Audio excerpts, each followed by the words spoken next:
Okay. Has Yogesh sir joined? Yogesh sir, can you hear me? I can see him. Okay, can we start then? Let me. Yogesh sir, are you there?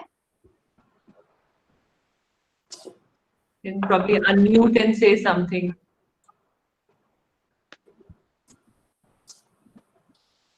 Are you there?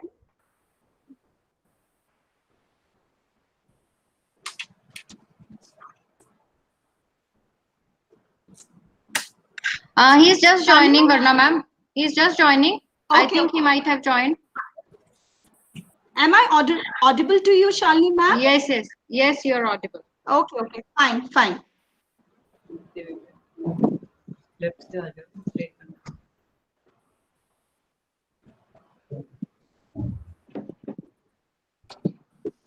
Where is my phone? Hello good morning हाँ सब ठीक ठाक है थोड़ा net थोड़ा time से मांगा चल रहा है नेट थोड़ा स्लो है I request all the participants, please switch off your video and audio. It will affect the internet connectivity.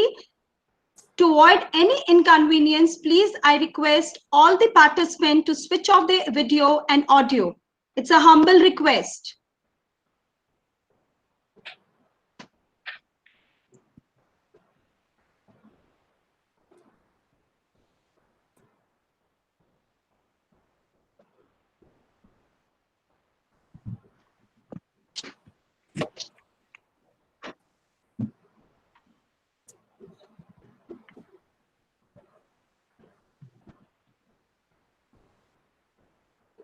Yogesh sir, we are waiting for you. Have you joined?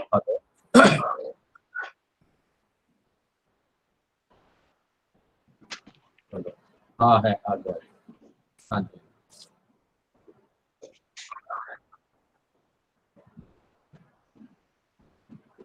Yes, he is there. Hello. Hello.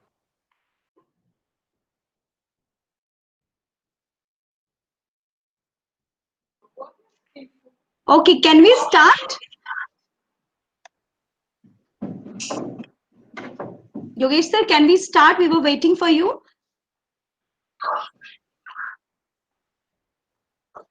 He is not audible, Varna ma'am. Maybe वो earphone लगा रखा है. He is not audible. Okay, can we start then? Sir, we are not able to hear you. Yogesh sir? Yogesh sir, we are not able to hear you.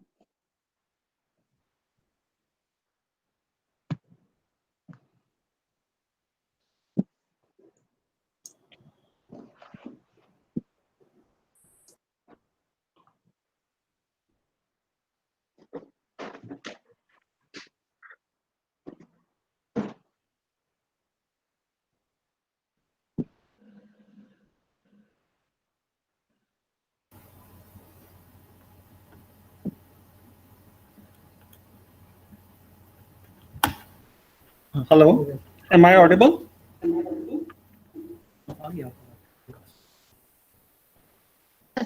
Yes, sir, you're audible. You're audible. Shall I start now? Varna ma'am, you can start the program. Okay, okay. They see my disability, I see my ability. They call me disabled, I call myself differently able. Hello everyone and welcome to today's virtual international conference on inclusion, disability and sports. My name is Dr. Varuna and I will be your moderator. I am delighted to be here. What a beautiful day it is. I am happy to greet you all on behalf of the organizers and being part of the organizing committee. It is so overpowering to see a massive response from all across the globe.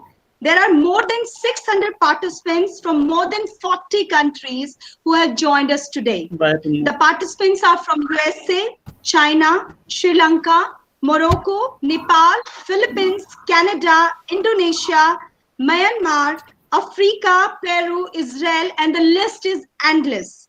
I want to assure all my fellow participants that the session is going to be very productive, stimulating with our distinguished speakers. I open our welcome to our Honorable Vice Chancellor, Professor Sushma Yadav ji, and our distinguished speakers. Dr. Deepa Malik, Padma Shri, and a Para-Olympian winner, President Para-Olympic Committee, and many other records in her kitty.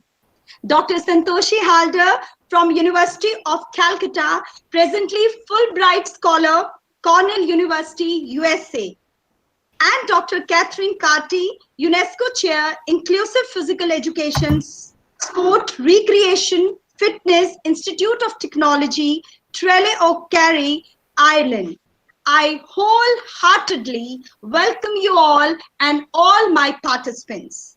The schedule of the conference will be, there will be a formal welcome and introduction of speakers by Dr. Yogesh Chander, in charge Department of Physical Education, which will be followed by presentation of our distinguished speakers, Dr. Deepa Malik, Dr. Santoshi Halder, and at the end by Dr. Catherine Carty. Questions will be taken at the end of the presentations by the members of our organizing committee, Dr. Poonam ma'am and Dr. Shalini ma'am, which will be followed by a formal welcome and introduction of our Honorable Vice Chancellor, Professor Sushma Yadav ji. And at the end, we will be listening to our Honorable Vice Chancellor, Professor Sushma Yadav ji, for her presidential address. It will be followed by vote of thanks by Dean of Faculty of Physical Education, Dr. Suman Dalal, and then final closing statement by the moderator. My dear participants, this conference aimed towards interactive sessions with the eminent speakers and their perspectives on inclusion, disability, and sports for all. Sports can provide a way to break down barriers and promote inclusion in society. It empowers all of us to recognize our own potential and advocate for changes in society to enable every individual, irrespective of their disability, to fully realize their potential and strength. Sports promote holistic development and training that goes beyond classrooms and bring everyone who participate in the sports arena and further to the larger cultural and community spaces. The conference aims at promotion of diversity and inclusive sports activities by creating a caring and a cohesive society, bringing public awareness, promoting well-being, and enabling the persons with disabilities to make healthy, active choices, inclusion, and sustainable growth.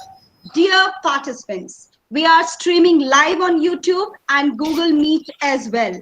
We would love to hear from our participants during today's presentation. If you have a question for our speaker, please feel free to send it through the chat box or the comment section at the bottom of your YouTube and Google Meet. We will be answering questions at the end of this session. If we don't get to your questions during today's webinar, we will be sure to follow up afterward. So without any further ado, I would like to kick things off by calling Dr. Yogesh Chander Thakur, in charge Department of Physical Education and convener of the conference, to give formal welcome to all the participants and introduce the distinguished speakers to the audience. Over to you, sir. Dr. Yogesh Chander. Am I audible to you, sir? Yogesh, sir?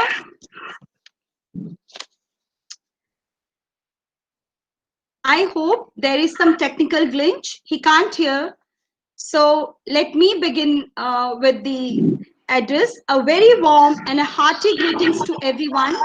I am again welcoming all my distinguished speakers.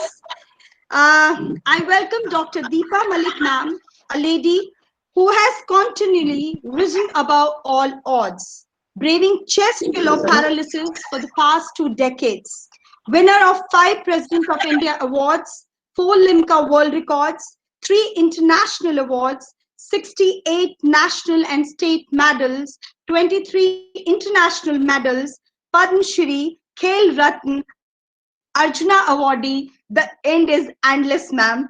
Dr. Deepa Malik is India's first paraplegic women biker, swimmer, rallyist, and India's first ever female Paralympic medalist, also enabling other people with disabilities through her foundation, Willing Happiness.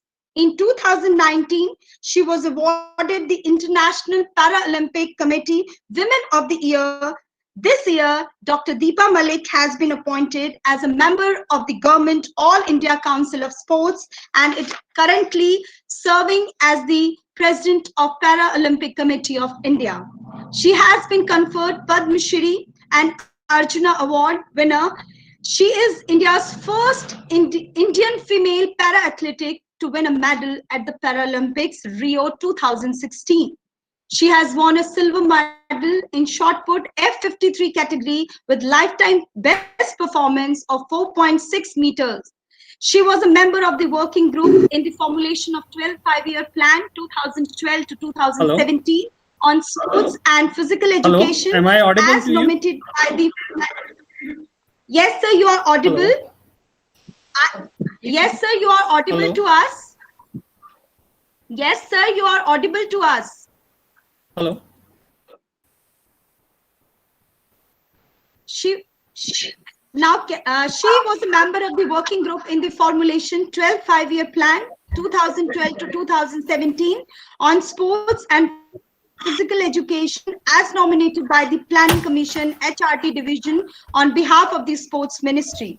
She has created a new Asian record in Asian Para Games 2018 and 2012, 14 and 18. She has also received Haryana Karam Bhubi Award 2008 for her remarkable achievements in sports.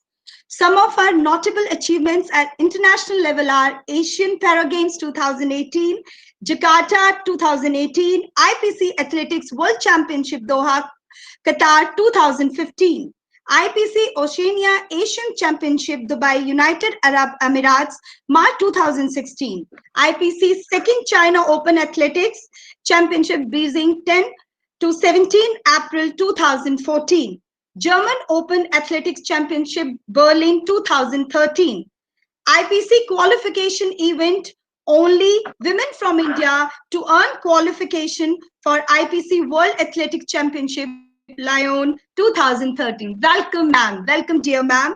Now, Dr. Santoshi Halder is an associate professor in the Department of Education, University of Calcutta, India.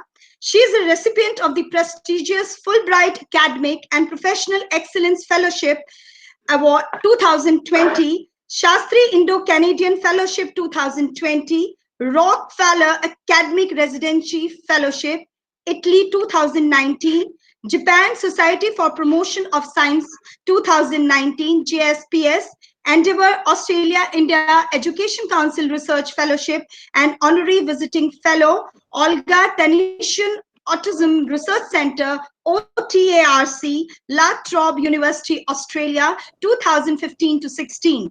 Endeavour Awards Ambassador Award in 2018 and Fulbright Nehru Senior Research Fellowship USA 2011 to 12.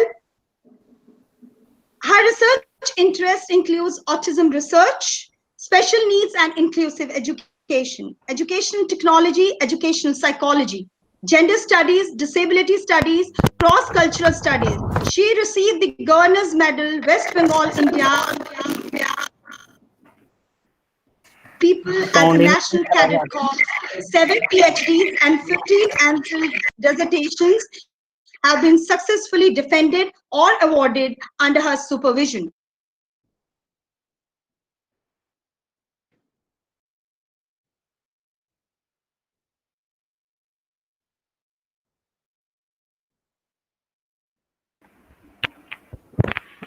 Varuna ma'am, please unmute your mic, please.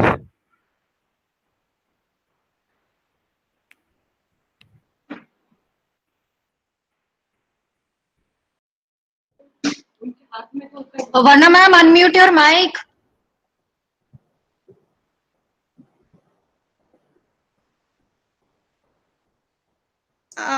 She is a passionate about inclusion of the people with disabilities. Her latest books are published from Springer. She did her PhD in Applied Psychology, Department of Applied Psychology, University of Calcutta, India. A study on the nature of information seeking behavior of the university students. She has been principal investigator in major research projects sponsored by ICSSR, NIHSS, ICSSR grant, UGC 7 projects, authored and edited 4 books, published paper in more than 34 journals, peer-reviewed proceedings in various conferences, and has been invited to talks at national and international level in countries like Japan, Italy, South Africa, Australia, Singapore, USA, with a focus on inclusive education, disability, women, global inclusion. She's an editorial board of reputed journals like International Journal of Research on Women and Gender, International Journal of Social Research Foundation, Journal of Educational Technology. Welcome, ma'am. Welcome, dear ma'am. Now, Dr. Catherine M. Carty, she is a manager of UNESCO Chair, Transforming the Lives of People with Disabilities, their families and communities through physical education, sport, recreation and fitness in Institute of Technology, Treleco, Kerry, Ireland. Catherine leads the global response to the inclusive policy actions of the Kazan Action Plan aligned with human rights and the Sustainable Development Goals. She sits on UNESCO's Quality Physical Education Global Survey 2020 Development Team and is a member of the World Health Organization Physical Activity Guidelines Development Group 2020. Dr. Carty is responsible for leading the implementation of 3 specific policy actions in the area of intersectional inclusion and has experience of developing 2 specific collaborative projects which she initiated and delivered include EIPET, European Inclusive Physical Education and Training, and APAVT, Adapted Physical Activity in Vocational Education and Training. I welcome you all and hope that the deliberation of inclusion, sports and disability will educate us towards important issues, making us rethink, and the outcomes would definitely help in implementation and policy making. We hope you all will have a productive time at the conference. Thank you. Thank you so much, ma'am. Over to you, Dr. Deepa Malik, ma'am.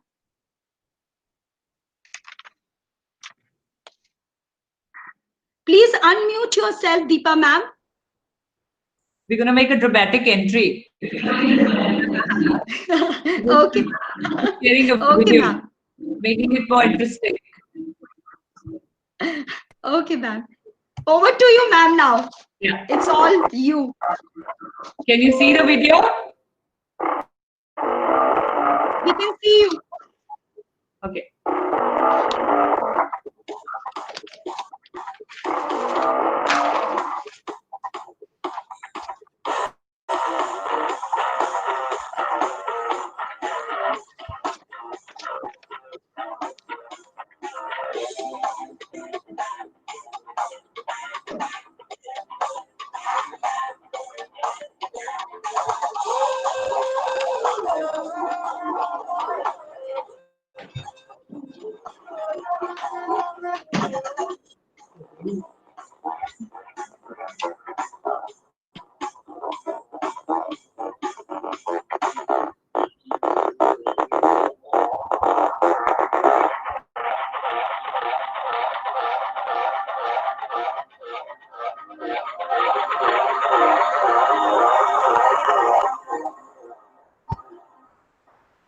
So what's stopping you?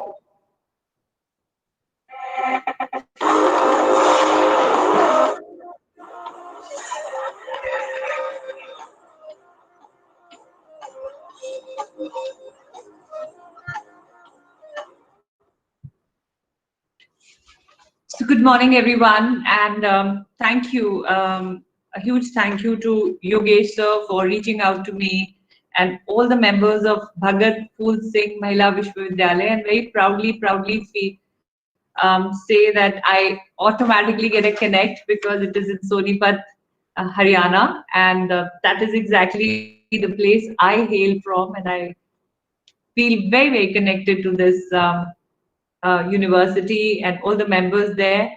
Honored to share the platform, if this is one, the new normal, with Dr. Sushma Yadav, who's the Vice Chancellor, and also fellow speakers, Dr. Santoshi Haldar and Dr. Catherine Kati. Sharing the space with likes of them elevates the journey that I have been through, a journey which is nothing but a journey of sports, and all that which has been said about sports right at the beginning of this conference or the virtual conference that we are going through. Now, the brief that I received, it said, sport has long been recognized for its ability to empower persons with disabilities and improve their overall quality of life. Well, if this is the theory, I am the practical example of that.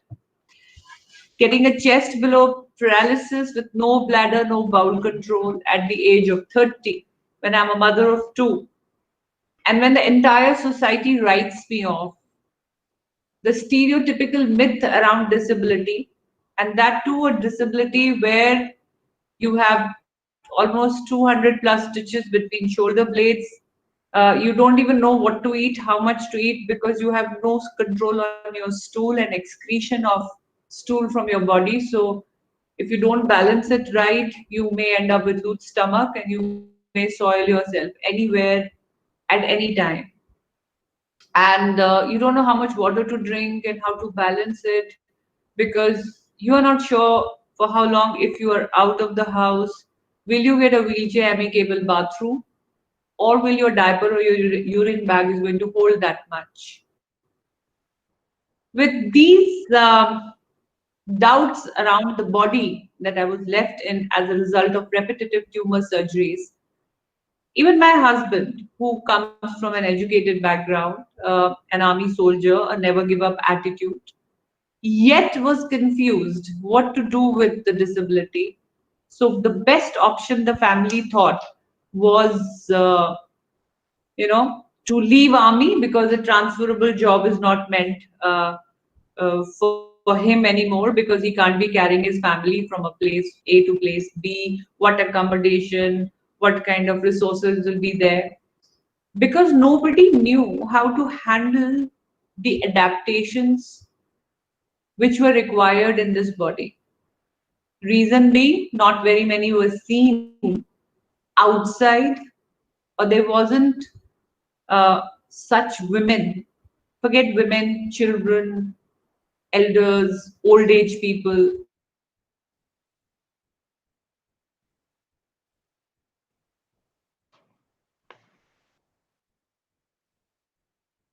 Deepa ma'am, you're not audible to us.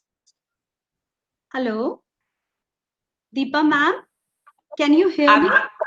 Yeah, we're just trying to connect. Ria? Okay, Yeah, ma'am. can you It's hear me? okay, it's okay. Remove the curtains. I think we've lost electricity in our homes. So anyway, we're trying to get some light on me. Can you get a spotlight on me, please? Can you switch on one of the camera lights of our mobile? Okay. So we just lost power in our house. So am I good? Both. Sare kar do. Sare Yes, parde ma'am. hata do. Yes, ma'am. We You're can good. see you and we All can right. hear you clearly. Okay. So like I was sharing, so if my educated family belonging to the urban culture was so confused what to do with me, then what is going to happen in general? I was looking for role models. I wasn't getting any. I was a person of hobbies, luckily. Luckily, my love for adventure sports, my love for motorsports, my love for sports, the hobbies and the passions that I had, even as a young child, I was always in love with outdoors. That came to my rescue. So when you say that sports is a tool of empowerment, yes, it is.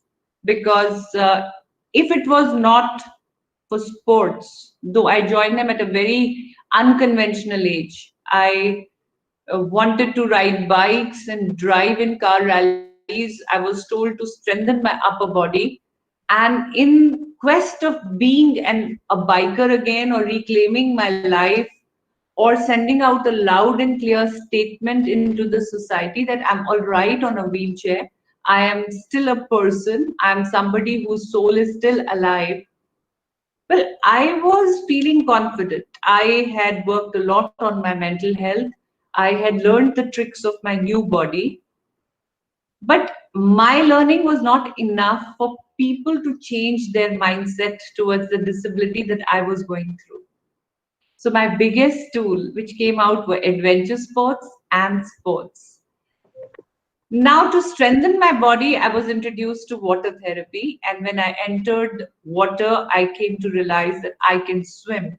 And immediately I put that ability to use. And all these activities which you saw in this little video that I shared, whether it was swimming, driving, biking, whether it was playing sports and learning again and again, whether it was javelin, shot put, discus, anything. It was all because I was willing to play sports. And now, what happened when I started playing sports? Firstly, the woman who was called disabled, liability, financial liability, or a living dead body, or somebody who's going to die in a room on a bed in her own urine and feces, was now actually traveling the world. I have practically globe-trotted because I joined the world of sports. Because I was part of the policies, it also gave me an opportunity to contribute and give back to the development of a particular policy in disability sports. So that was again a byproduct of sports. And it just doesn't end here. I could also fight for equal job opportunities. So when we say equal job opportunities, at the age of 43, I got my government job in Haryana government. So, Dipti, you'll have to sit down with me. So that is the kind of impact the sports started bringing about. It was not just about the medals. It was never about one award or another award. Of course, if a woman sitting in wheelchair went and got a Padma Shri and the media wrote about it, it automatically sent out a loud and clear message into the society that, look, a woman who is above 45 years of age is still winning an Olympic medal, where that itself was such a, so that's the medal I won at the age of 46 years. And this created history, not just a history in the world of sports. It became a medium of hope and message to all the women out there in the society, that age is just a number. If you want to follow a passion and you are willing to learn and put your hard work into it, nothing can stop you from achieving your dreams. They said 46, bahut ho gaya. She has done what she had to do. She's becoming old. Well, for all my contribution to sports, for the first time, a woman from sports got Padma Shri. And not just that, in disability that I'm talking about. When I went ahead and I won medals at the age of 48, made my third consecutive Limca record. I made my discus is another thing that I learned. And at the age of 49, I got my Khel Ratna award. Now, whenever these awards were won and media spoke about it, whether it was the Limca record, whether it was my sports, or whether it was anything, automatically when it was written about, it reached the masses. In my journey, I have seen, due to the sports, there is so much of cultural impact that has happened. If I may share an incident of my state of Haryana, I am from Sonipat, my village is in Sonipat. The degree of impact of sports and disability. I am the Bahu, I am the daughter-in-law. I will continue to speak in English because we have international guests on the platform. Hindi mein maza aur aata, Haryanvi mein usse zyada aata, but I will respect the presence of my international guests on the panel as well as in the audience. So, being a daughter-in-law in Indian village culture, I'm supposed to cover my head, I'm supposed to wear a bindi, I'm supposed to wear bangles, and I'm supposed to wear some Indian tradition especially when I'm a daughter-in-law of a village. Now, when I win this medal, and I come to know when I land in India that there are almost 40 vehicles full of my village people waiting outside, out of which 90% were the elders. And as soon as I landed, I got a call from the Sarpanch, the village head, and said, "We are all waiting for you outside." And I said, "Oh my God, I have just exited from the aircraft. I'm still wearing my tracksuit. I am not in an Indian attire. I have nothing to cover my head." And you know what was the reaction of the village head and all the elders of my khap there was? The girl. No, they never said girl. They never even said bahu or a daughter-in-law.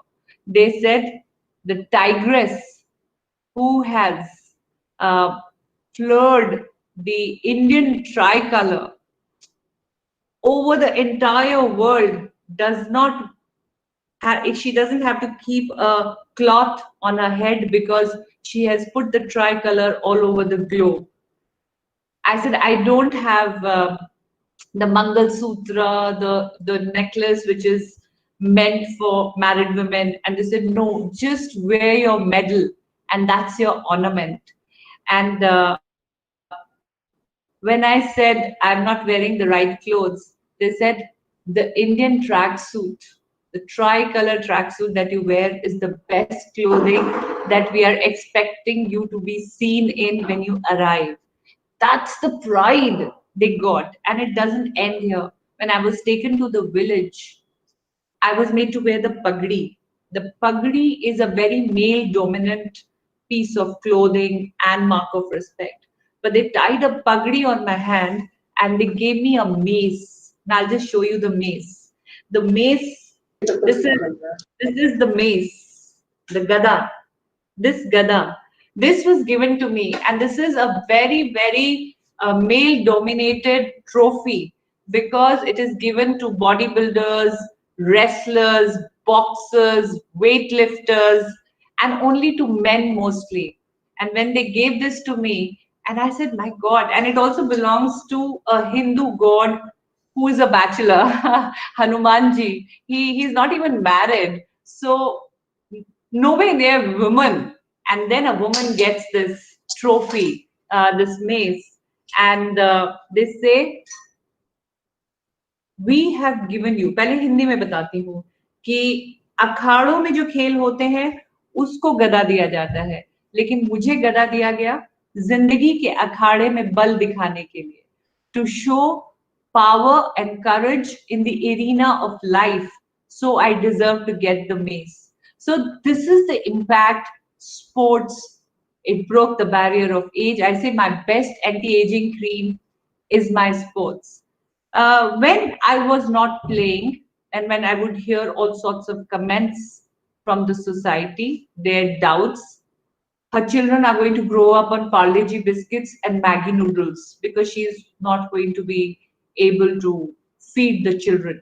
She will never be able to make her man feel proud of her, which is very important in a patriarchal society. So what is this woman going to do? She's no longer beautiful. Even if I wore good clothes or I wore dandy sunshades, I was still being judged that why am I doing it when I can't even walk? So when this body is not feeling beautiful, when this body is not feeling fit, how am I supposed to deal with all the emotional health? And there's so much of talk about emotional health in these lockdowns. But thanks to sports, thanks to becoming a part of making policies for sports, thanks to running an NGO which empowers people with disability, outreach programs and rural outreach programs where we identify the beneficiaries and we give them counseling and we empower them to come back to sports. In my own journey, I felt so empowered. so empowered that this body, which was actually being called useless, became a subject of a fashion segment in one of the leading Femina, female dominated Femina. This is one of the leading magazines in India, a Femina India. And if you feature in that, then you are definitely a woman of substance. And I was featured there for beauty, for fashion. I was modeling clothes, taking away the wheelchair. If you still look at me, I was still beautiful and I was still a person. And all this attention came to me only because I was playing sports. And not just that, now this is a Harper magazine. Harper Bazaar is a very international magazine in which we did a segment on loving your body and feeling confident about your body. We had acid victims, we had overweight thyroid ladies who could not beat their weight challenges. We had people with tattoos in it. But look what sports made me write about myself. And the letter I read out, which I wrote to my body in this particular segment, and it says, "Dear body, I want to express my gratitude to you. I'm happy that you are chest below paralyzed because it encouraged me to change the outlook of society and break stereotypes.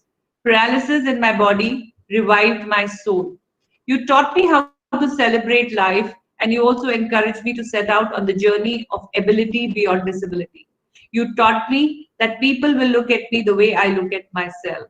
The challenges you have overcome have made me a stronger person, one who is quick to adapt to changes, who is willing to learn.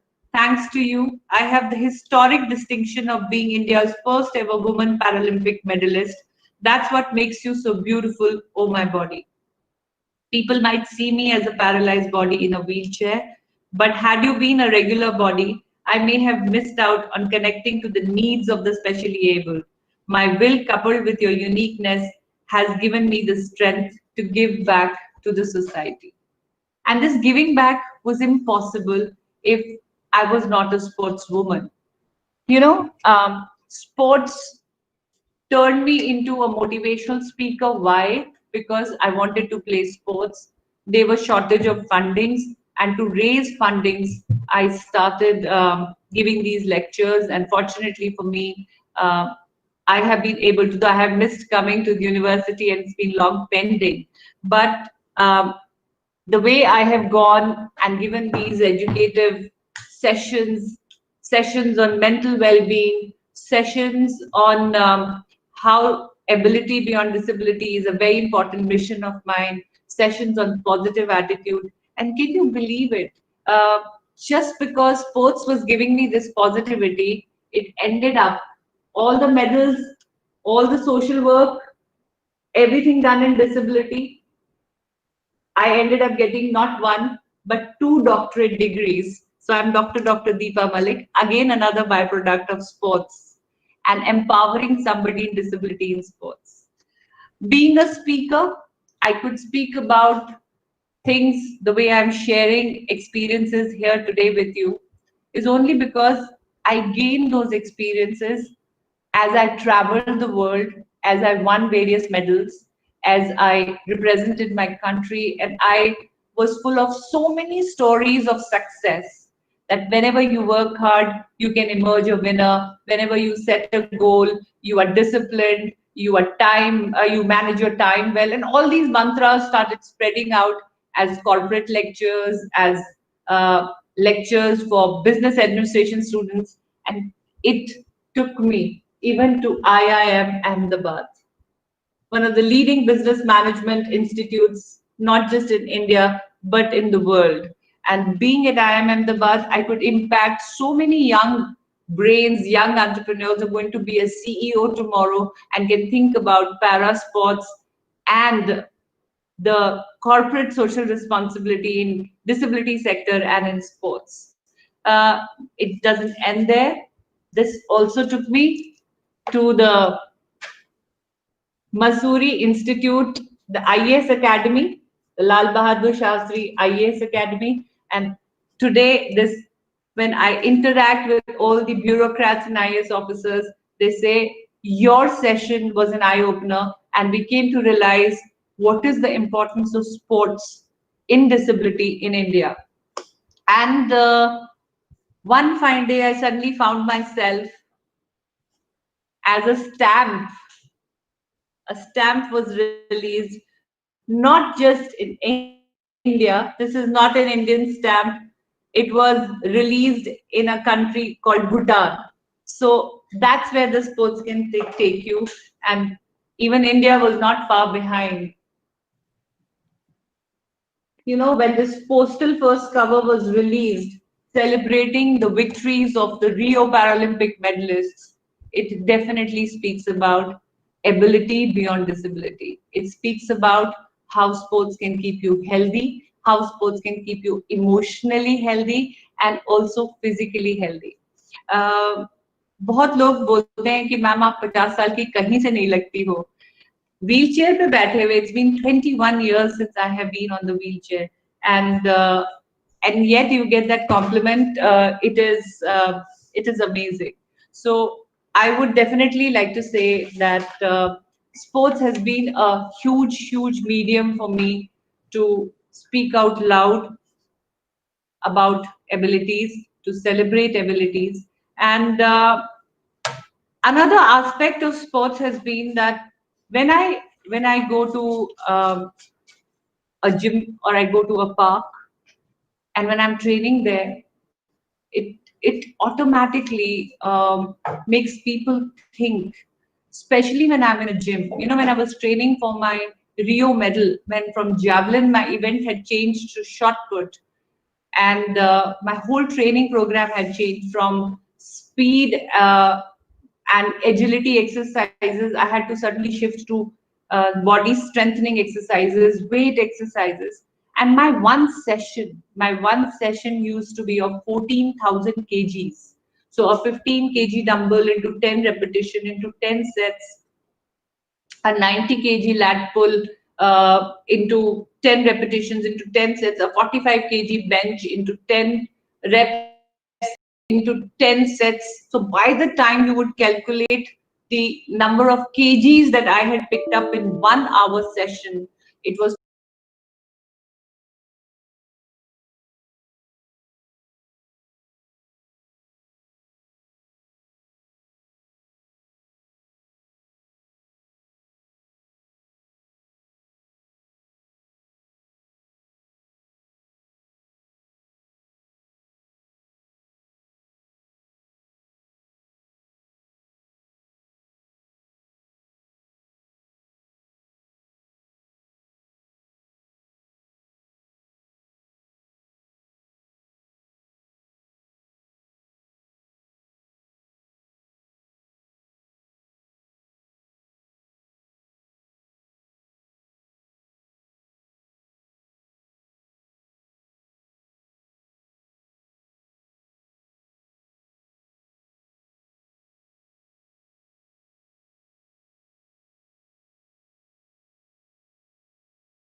motivation, self-belief, and at the same time immunity and health.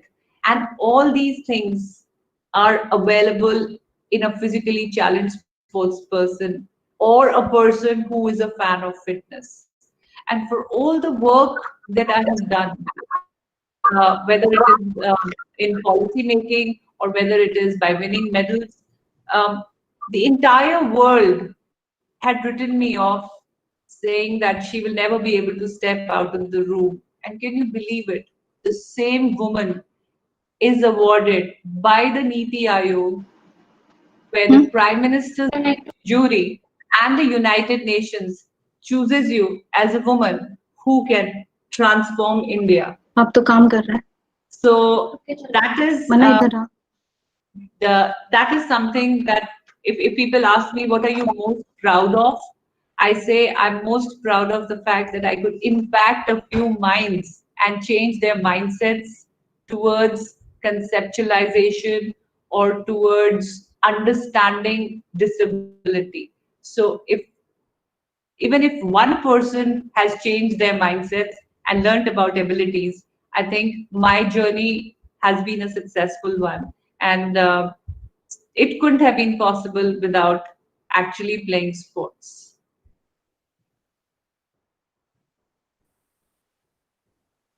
Thank you so much, ma'am. You know, listening to you is like it's giving me goosebumps. It empowers me too, and I know, no doubt, our participants are also getting inspired by. You are so motivating us. This kind of experiential learning will benefit all of us. There are some incidents that happen in our life, and those incidents break you, deform you, but they mold you into a best version of you, and we can see a live example in you, ma'am. Thank you so much for so inspiring words.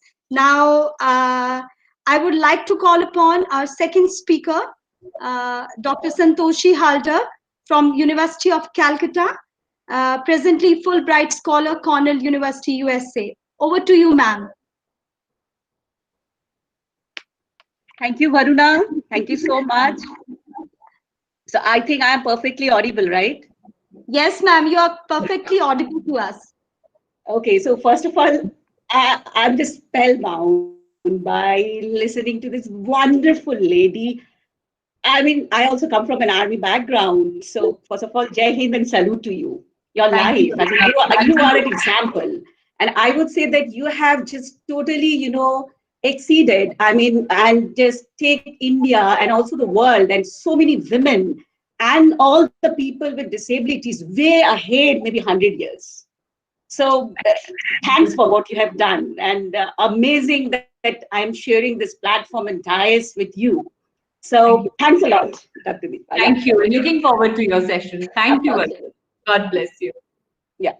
So first of all, today I would like to thank Dr. Varuna for introducing me, and I would like to thank BPS Women University, the Vice Chancellor, Professor Shushma Yadav, and of course, Dr. Yogesh, that he has, reached out to me, and it just, I was just, returning back from after my Fulbright scholarship at Cornell, and there were so many things going on. So I just told that, okay, just do something if you are able to do after 4th of June. So I was right then trying for a repatriation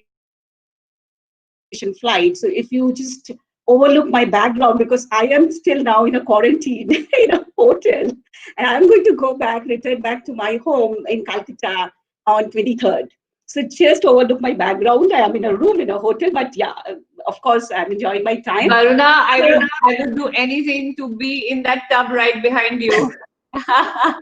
Trust me, you are in a very good space right now. Yeah, you got it right. I can also see the eco-friendly park in front of me. Okay, so thanks. So, so first of all, what I'm going to say is, see, because my focus area, I started my work in the disability area. Of course, my master's was in MA in education, but I specialized in disability studies and special education. It was always very, very close to my heart. The first project was with women with disability, but it was all doing something and related. I don't know why. There is nobody in my family or also in the extended family who has any sort of disability, but I don't know why I felt so much for this population. So I started with women with disability. I went as my Fulbright first fellowship as exploring the socio-cultural women with disabilities and all these. And there I happened to do some of the volunteer work, which you can always do, and my head just runs. I can't sit idle. So this is intrinsic drive. I don't know why. So that was the first time that I came into very close proximity with what you call autism spectrum disorder. And that is how in 2011, I started my journey focusing and researching on women with disability, autism spectrum disorder. And after that, there has been no looking back. So I was trying hard that how I can help this, entire population of autism spectrum disorder, and also the parents. And because autism is, of course, very, very complex, it's not so easy. Still, I would just say that it is still the tip of the iceberg. and there is so much underneath that we have to unravel. And that is how my focus is. So what I'm going to do is I'm going to share my screenshot right now.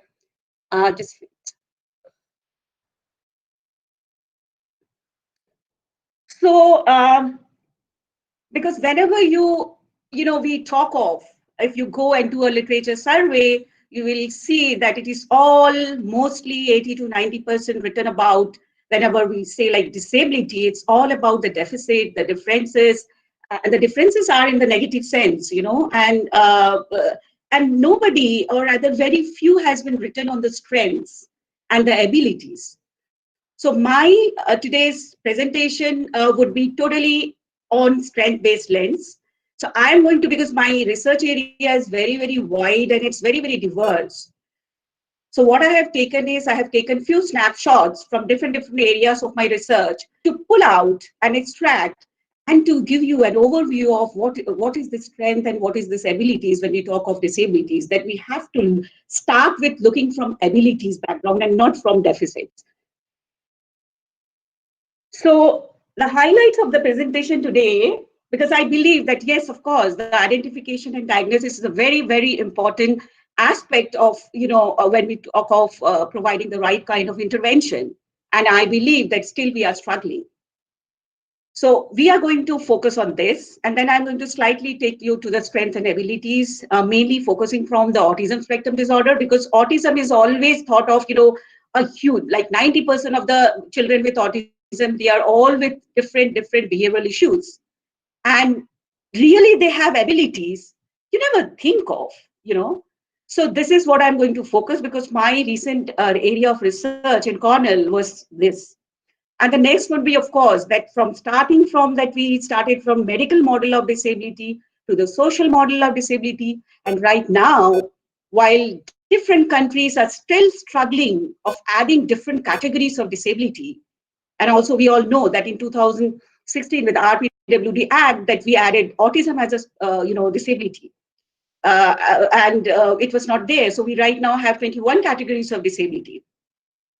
But to say there are those countries of the world simultaneously that they are coming into a discourse of decategorizing and declassifying or reclassifying autism as not a disorder or disability, but just a matter of difference, and with a positive note. So this I'm going to, highlight on. So I would like to start with my country, India, and the huge human resource, you see, because I believe that, whenever we talk of India and we say like this is the second most populous country of the world, why do we have to feel or sense inferior? If we have huge human resource, that should be taken as a strength, isn't it? Then why don't we do so?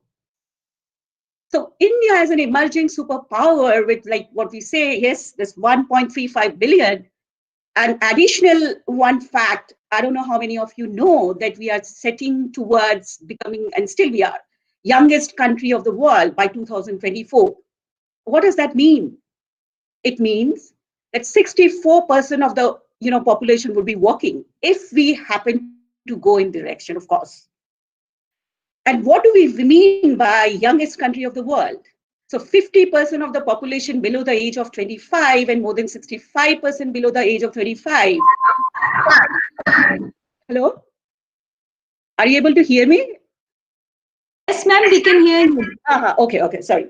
I request all the participants, please don't unmute yourself in between. Yeah, thank you, Varuna. So this is a very, very, I believe that this stage and this status where we are right now is very, very significant and important, because we are not going to have this, kind of status again in the next 100 years, maybe. So, and then again, we will be having a status where most of the population in the country would be old. So, and we have to start this right now, plan direction for driving and motivating our young generation towards what we call, as you see, that young generation as employment generation and future agents of change. Are we doing that? Because 20% of all youth in the it includes India is not in education, employment, or training. Are we, trying to look forward towards improving the quality of life? And that, of course, when I say all of these, it includes inclusion, because there are so many who are still excluded. And we all know that there is 80 million people with disabilities in India. Say that it's 2.2%, but yeah, there is a lot of conflict going on. Whether it's 10% and whether it's 2%, and there is always an undercount of it. So just take one of the data. We all know that our next census is going to come in 2021, and we can't help that before to get a very recent status. Works are going on, and we are very, very hopeful to get the latest 21 categories of disabilities and the prevalence for the first time of many of the categories, including autism. This was the last census, which talks about, if you see the arrow, you'll find that was any other. So what is this any other, and isn't it very concerning? Because this is very high. So this itself gives us a kind of, vibe that either people don't know of a lot of those categories of disability which are very complex, either they are getting over accounted in some other categories of disabilities. For example, autism. You will find a lot of those autistic people getting categorized as mental retardation or intellectual disabilities. And this is very, very important, because unless and until we have a diagnosis, how do we go about it? How do we start? Where do we start? Let's take this data, because I come from right now focusing on autism. So you have this, cross-cultural and cross-country data of the prevalence of autism spectrum disorder, which says that yes, 1% of the world population is having autism. But you see this cross-cultural and intra-cultural differences, inter and intra-cultural differences and country differences as well. It is concerning, because there may be, if you see Japan, it's high.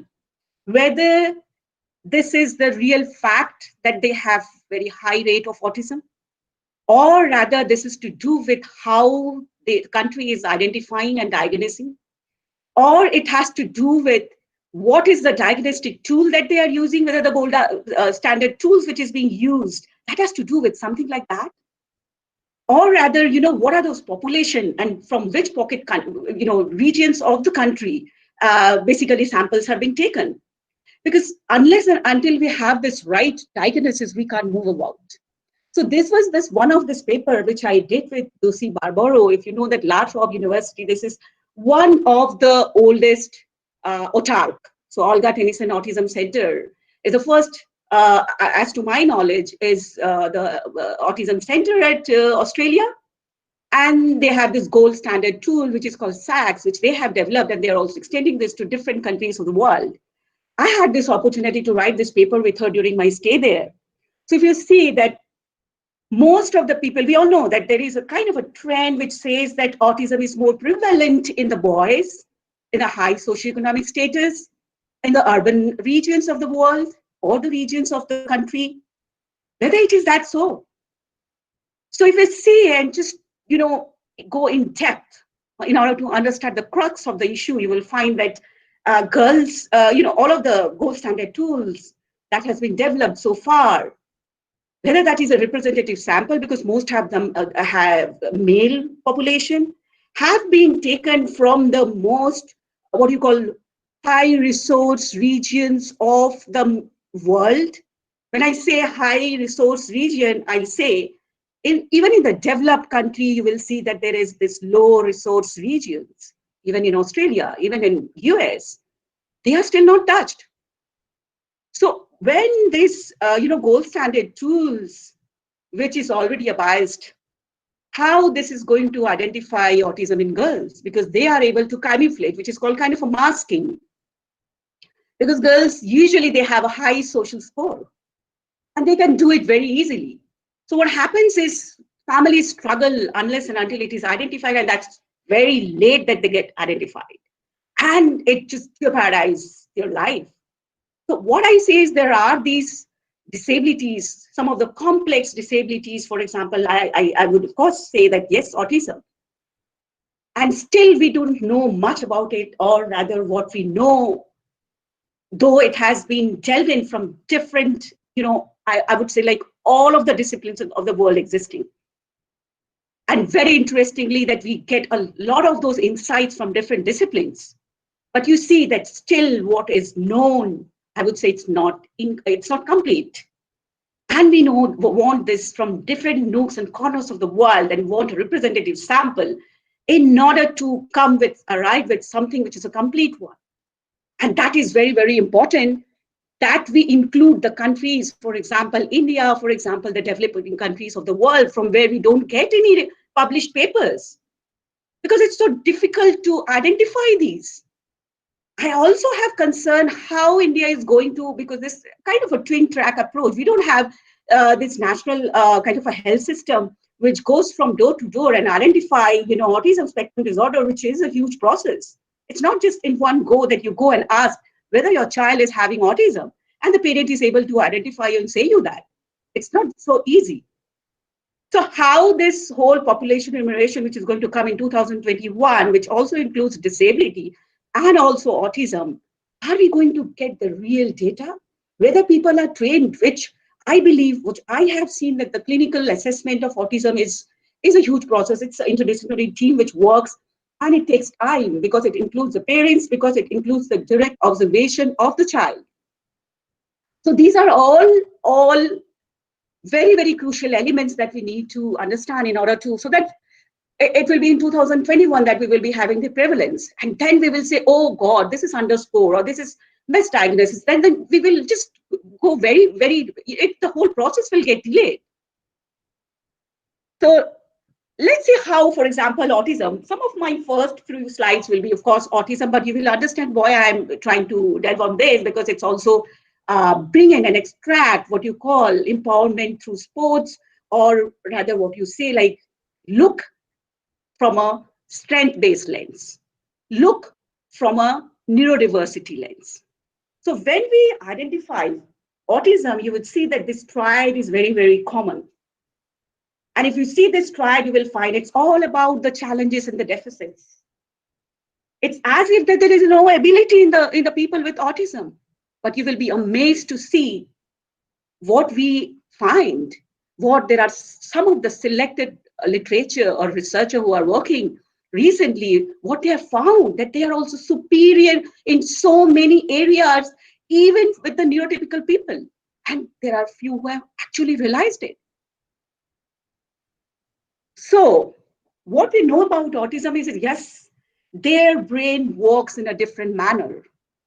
Whether that difference, quote unquote, should be taken as disability or just a difference, that is a very, very valid question. Let's see how their brain works. I would take this social motivation hypothesis, okay? Because it said that about 70 to 80% of the people on the autism, they have the social communication deficit. And that is a very, very important area or domain, because that just totally curbs and impedes their, what you call, empowerment and what you call abilities in various ways, starting from education, teaching, learning, sports, relationship. So let's see what the neurocognitive science has to say. So what they have come about is that, of course, I come from educational psychology as well. I love psychology. So I believe that, yes, what we do always is what is rewarding for us, right? We don't do what is punishing for us. Why would we do? A small child also understand what is rewarding for that child. So it has been found that whenever the people on, who have autism, I would say, like, when coming from US, I found that with, people with autism, they don't want to take this, because it came from the first-hand voices of the autistic people that I don't want that I'm tagged in like this, but tell me or say me or term me like autistic people, because being autistic is a pride of mine. And I love that. So I'm going to use this autistic people here. So it has been found that whenever the autistic people, they are in a social context or communication, the neuron or the rewarding systems of the brain, they are not actually activated. Whereas, or in comparison to the neurotypical people, because whenever we are communicating, interacting, it's, oh my God, so lovely. And how don't we know about, during this lockdown period, how much we crave. Conversely, what has been found is what is rewarding for the autistic people is that when they are in their own repeated, passionate, what you call stereotypy. This is, I don't believe this stereotypy, but yes, this is tagged like that. When they are into video games and trains and cars and do these things. Now, to my understanding, what is that is going on here? If you go to the next hypothesis, which is called the over-intense world hypothesis, you will find that, yes, there is a lot of those synapses, and these are all recent, proven, evidence-based citing and researches. So because of this synapses or excessive connection in the brain, we would say that, wow, this is interesting, this is significant. Yes, this is interesting, but this can be challenging for an autistic person because selectivity becomes difficult. And how does that relate or affect social communication? Let's come to the first one. So whenever there is a communication going on, just think what we do. There is this verbal and non-verbal cues goes on, isn't it? That there is the body gesture, eye movement, the tone, the pitch, everything says so much about whether we are happy, or whether we are sarcastically saying something, whether that was a humor, whether that was a joke or what, or whether that was a bully. So for this particular aspect, the way an autistic person interpret that non-verbal cues, that is the emotional part mainly, that isn't, I wouldn't say that is, deficit, but their way of interpreting those social cues are actually different. And when they find it different, they find the outcome is that they are not able to get included in that conversation, which includes all the typical minds, neurotypicals, so we. And what would you do in such circumstances when you are unable to, unable to decode? So naturally you will go back to your shell, isn't it? So you go back to your shell and do what is easier for you. So video games and trains. So just see this quote from Daniel Tammet. I'm sure that you have heard of it. If not, kindly read. One of those autistic person who says, when I was growing up, I didn't make friends. Number filled the gap. Yes. When you are not able to decode, of course you will do and get back to what you're able to do easily. So let's go to the third one, which says autism and high IQ. So I'm all focusing on the abilities, you see. What has been found by the neurocognitive sciences is, yes, that includes large brain size, visual spatial abilities. So what does that bring to the plate? The high end of autism may be people largely with eccentric geniuses, what you call Splinter's scale. And these are all proven. If you see Baron and Cohen from the Cambridge University, you will find that these are some of the areas which has been already proven that these memory, math, calendar, I'm not going into the details of it. I'm sure that a lot of people who have not heard of that an autistic person may be superior to the typical. When I say these all pointed out, these are all those areas that 10% of the autistic people, they are superior to the neurotypical people as well. But we don't realize that. And it's a loss of human resource. So when I say 10% of autistic person, I want to deliberate, that doesn't mean that the rest of the 90% doesn't have any abilities. Yes, they have abilities which may be not exceptional, but non-exceptional, but they have full-fledged potentials to take further if given the appropriate environment. Of course, we go back to history, right? In order to understand the future. Why not? Unfortunately, if you go through these, of course, I'm sure that you all know about Mozart, the world-renowned musician, Albert Einstein, Satoshi Tajiri, who used to play with and was obsessed with what you call stereotypy interest. But he used to play with those, worms and all. But they see what he has invented. And then Suzanne Boyle, who is the world-renowned musician. So there are few of the people who have been diagnosed as autistic, But there has been people who have not been diagnosed, but with all of the narratives and of their lives, it has been already proven, or there are hunch and assumption that these are the people who have been extremely talented, but they were all having autism. So what we call, I would say, chance in these areas, maybe not a chance, it's surely the appropriate environment and the availability of multiple opportunities. But because everybody doesn't have, unfortunately, of course, that everybody will not be able to, is not, whoever has these talents is not able to take this opportunity forward and, to the fullest potential, because it needs an appropriate environment and identification as well. This is just in a nutshell what I did in US for the last 5 months. So talking with the parents, talking with the practitioners, two of the most important stakeholders. And what I arrive at of those population, I found that 70, 50%, 40%, you can see yourself, amazing, isn't it? And when I say these, yes, they were superior to the neurotypical people in these areas. See what I have come out with. The self-advocates, that means the autistic people. See, amazing ability, 70%, 70%, 40%. And when I say this, that means that this was superior to the neurotypical people. But we give a damn care to it. When I see the centers who are actually serving the autistic, children, it's very difficult to identify. Nobody realized that they may be having those challenges, these talents, because it's all about the behaviors, because it's all hidden. Because we start with deficits, we don't start with abilities and strengths. So this is another paper which says, so I'm at the end point of it, just 2 more slides. So this was another paper which you find that these are the companies who have understood, who are working towards hiring the people, autistic people. And I want to make sure that no, they are not doing this for social work, but they are doing this because they realize that they have these amazing abilities and they are able to bring a lot much that maybe the typical people will not be able to do.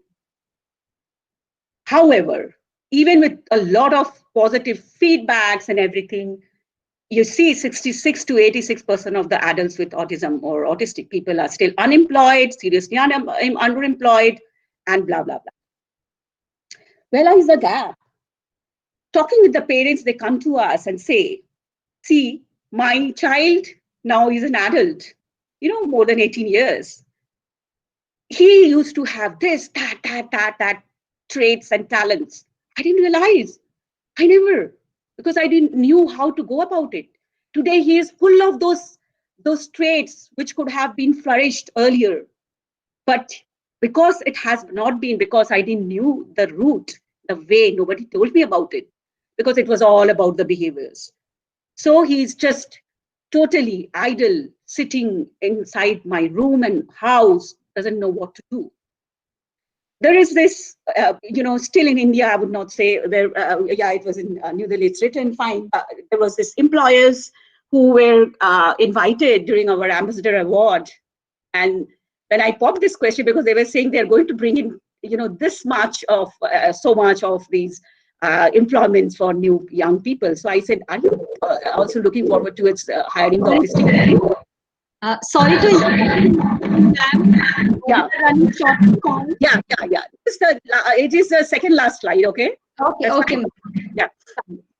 So they told that, yeah, we okay. When I popped this question, it was like they were, looking at each other as if they didn't knew about it. But I don't at all take this very negatively, because they approached me lately while having my dinner and asking me what you were saying. So see, and the parents come out with, nobody during the school PTAs, it was all about the deficit and the behavioral issues. Nobody talked about the strengths. Here in India, we see these kind of sites, isn't it? Even with the very, very educated people of the country. And you see that how these are placed, how this is very, very disrespectful for dignity. I wouldn't say that, yeah, they are to be hated, but of course they have to be oriented. They have to be, made aware of. This is one of those ladies which I worked with long time back. What you call like abilities, 90% disabled, what you call. But she, a dropout, she was the only person or the only child, though she had the brothers. Nobody took care of the parents.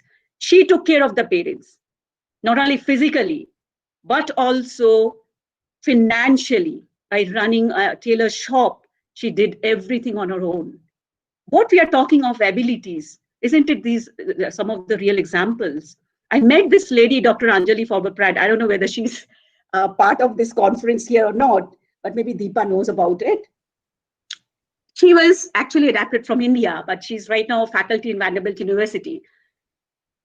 Sorry for the wrong, I think the spelling of Vanderbilt University. And what not, I mean, when we talk of abilities, she did her PhD on herself, that was autoethnography. And she is a world champion. So when we talk of abilities, of course, when we talk of disabilities, we have to start with abilities, not with this. And then we will see that everything is a different world altogether. So I end up with this quote. It says, I paint objects as I think them, not as I see them. You have to think deep. Later you can do that to understand the philosophy of why I did this. Thank you so much. Thank you so much.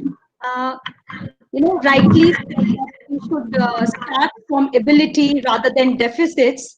The most less understood term is disability all across the globe. And among all the term, autism is always misconceived and misinterpreted by people, but you give a great insight in understanding them and explaining to us that 10% of autistic people are reported to have exceptional abilities.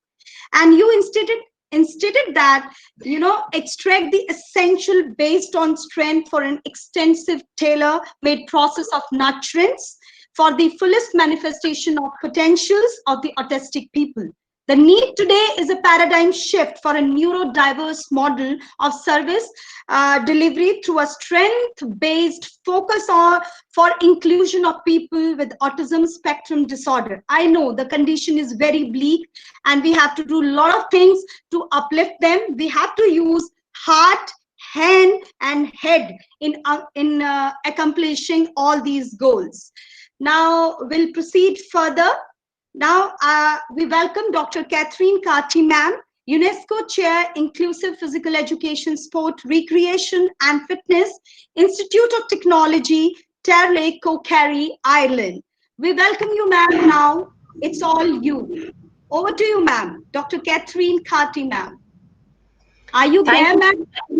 Yes, I'm here. Okay, ma'am. Now it's all yours. Okay, I just want to share my slides, so I'm just going to put up my screen, share my screen so as I can share my slides with you. And I'd appreciate if you can tell me if you can see the slides. Okay, ma'am. Okay. Okay. Okay, can you see the slides?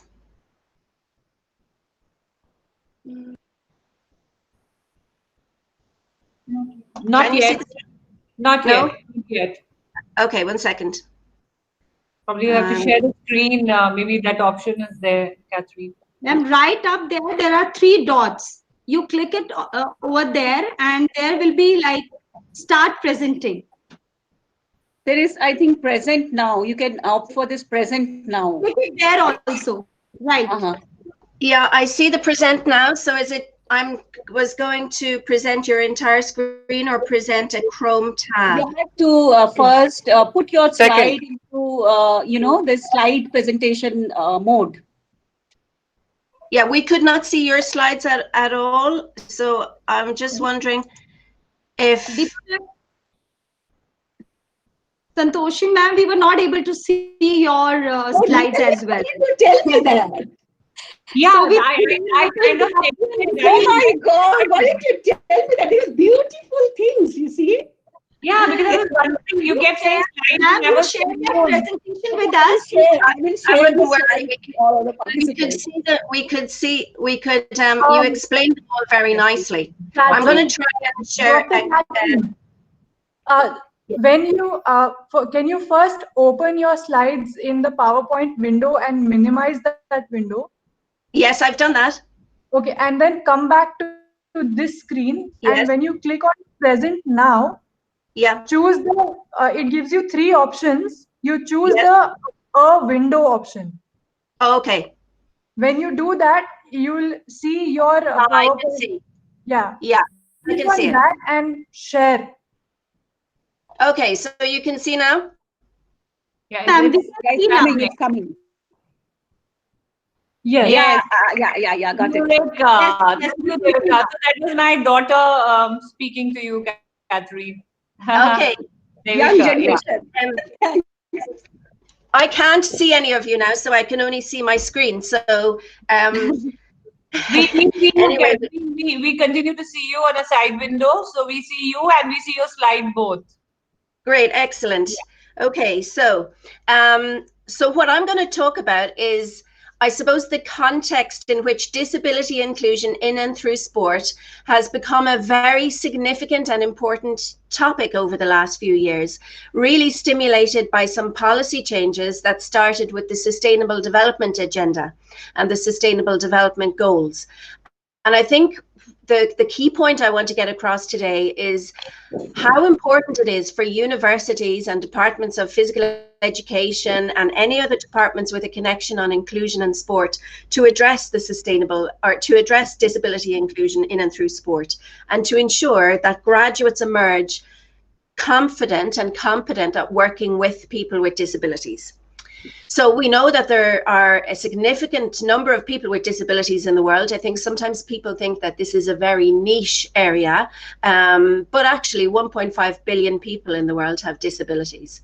We know that they are 3 times less active than people without disabilities. Some studies have shown that to be a little bit lower, but as in twice as inactive as people without disabilities. We don't have internationally comparable data, and there are measures in place at the moment to gather that data. But in general, what we're accepting at present is that people with disabilities are less active. Children with disabilities are 4.5 times less active than their peers without disabilities. And 93% of women with disabilities are inactive at levels that promote health. So quite clearly, there's a participation gradient, and it's something that we need to address. The Sustainable Development Goals emerged in 2015, and while no specific goal references sport has been mapped, and physical activity has been mapped to 13 goals and 36 targets. And there's quite a lot of work ongoing at the moment to look at measuring the contribution of sport to the SDGs. And in doing that, we're looking at how we can measure and monitor the inclusion of people with disabilities in and through sport. So just tracking the changes are the normative instruments that and standards and policies that have taken place over the last number of years to explain why we believe that at this point in time, there's such an emphasis on disability inclusion in and through sport. Really, the rights of people being the same was established in the 1948 Declaration of Human Rights, where it was said we all share the same human rights. We had then in 1966 the International Covenant on Economic, Social and Cultural Rights, followed by the Convention on the Elimination of All Forms of Discrimination Against Women in 1979, the Convention on the Rights of the Child in 1989, and the Convention on the Rights of Persons with Disabilities in 2006. These 4 international covenants and conventions all explicitly reference sport, physical education, physical activity. So they're very important. So of the 9 UN core treaty instruments, those 4 explicitly reference sport, and the rights of people with disabilities to participate in sport is very much emphasized in all of those. So you might wonder then, why so little, I guess, happened between 1966 and 2006 to level the playing field when it comes to participation of people with disabilities. Really, while those human rights existed, there's a bit of a gap between the world of human rights and the world of sport that needs to be bridged.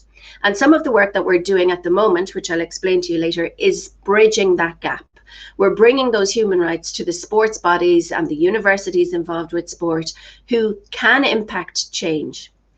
The 2015-2030 Agenda for Sustainable Development and associated goals changed the landscape, really. And they called for bold and transformative steps to change action and for people to start with the most vulnerable and leave no one behind. So the policies that ensued after that in the area of sport and physical activity, namely the Kazan Action Plan in 2017, WHO's Global Action Plan on Physical Activity, and the UN Action Plan on Sport for Development and Peace, which is still being revised at present, all pointed to how sport needed to become inclusive and promote equity.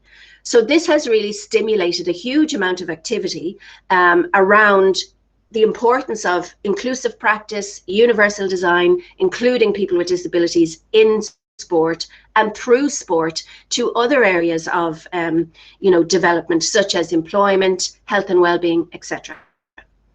The charters that support this as well were UNESCO's charter, the original charter in 1978, the revised charter in 2015, and also this is in keeping with what the Olympic Charter wants to see. So all these action plans and normative instruments are overlapping. There's an intersection between them. And actually what's interesting at the moment is the people working on advancing the follow-up frameworks for these action plans are working very closely together, very collaboratively. And this is really the first time that so many organizations and people have been working together on this common agenda, with disability inclusion and no one left behind being at the forefront. So the Kazan Action Plan emerged from UNESCO's 6th Conference of Sports Ministers and Senior Officials, and in Kazan in the Russian Federation in 2017. It was to bring together the sports sector globally in advancing its human rights activities considerably. That's what it wanted to do. And they wanted to get organizations, multi-stakeholder policy convergence, get people working together, build mechanisms based on the SDG mantra of no one left behind, and have policy and investment decisions that are evidence-based and rights-based. So that really positioned disability inclusion at a very important part of Kazan Action Plan follow-up actions. You can see the 3 main policy areas of Kazan Action Plan at the top line here. So developing a comprehensive vision of inclusive access for all to sport and physical education, maximizing the contribution of sport to sustainable development and peace, and protecting the integrity of sport. The line underneath shows the policy actions that the UNESCO chair is leading on. So the UNESCO chair is leading a coordinated response to intersectional inclusion. So we are looking at disability inclusion, but we're also looking at, from what the statistics you saw earlier in relation to women, we're looking at the intersection with gender. We also are looking at Indigenous populations and any other groups who find themselves marginalized. But basically, the 3 specific policy actions that we are looking at is fostering empowerment and inclusive participation, building peaceful, inclusive and equitable societies, and protecting children, youth and other vulnerable groups. We're also working with the 2 Women's Sport International groups that look at enforcing gender equality and advancing gender equality and empowering all women and girls. So in leading on these actions, we've had to bring together a group of collaborators, and this consists of a number of different UN agencies, a number of countries, state parties, and a number of NGOs and multilateral organizations involved in sport and civil society. And we've been advancing, this is one of the things we have been leading on, is Action 1 here of the follow-up framework. So elaborate an advocacy tool presenting evidence-based arguments for investment in physical education, physical activity and sport. As part of that action, we are developing human rights reporting tools and templates. So in doing that, what we are enabling is we're enabling people to see the reach of sport and physical education across a whole range of areas that are effectively human rights, which I'll come to in a minute. The other actions look at developing those common indicators, so as we will for the first time have internationally comparable data on the participation of people with disabilities in sport. Action 3 looks at sport integrity. And there's a range of actions happening under that area. Action 4 looks at a feasibility study and a global observatory for women, sport, physical education and physical activity. And Action 5 brings all the actions together. So this follow-up framework has stimulated a huge amount of work internationally and a huge amount of collaboration. So what people have said as we've gone about this work is the idea of riding the wave, the notion that there is this momentum, there is this kind of unified action at the moment, and get on board. This is a massive opportunity to advance practice and to level the playing field in terms of inclusion of people with disabilities. What we've identified is that those human rights need to be recognised by all, recognise the right of people to participate and to engage with physical education, physical activity and sport at all levels, including into employment and volunteerism and organisation of sport. At the moment, we need to inclusivise practice. Many universities who have programmes relating to sport and physical education don't cover content with regard to how to include people with disabilities. We looked at, even just in Ireland, we looked at the universities that have sport programs, and 77% of those programs do not train people, educate people to work with people with disabilities. And those graduates tell us that they don't feel competent or confident working with people with disabilities. So that in turn impacts practice. They're not inclined to try to include. So it's imperative that universities and those responsible for setting education programs ensure that the inclusion of people with disabilities is part of those core programs. And that's what we want to get to, a point where we mainstream diversity. This is part, as a matter of course, of education and training programs. UNESCO conducted a survey of school physical education, and the third survey was conducted in 2014. The fourth survey comes out later this year.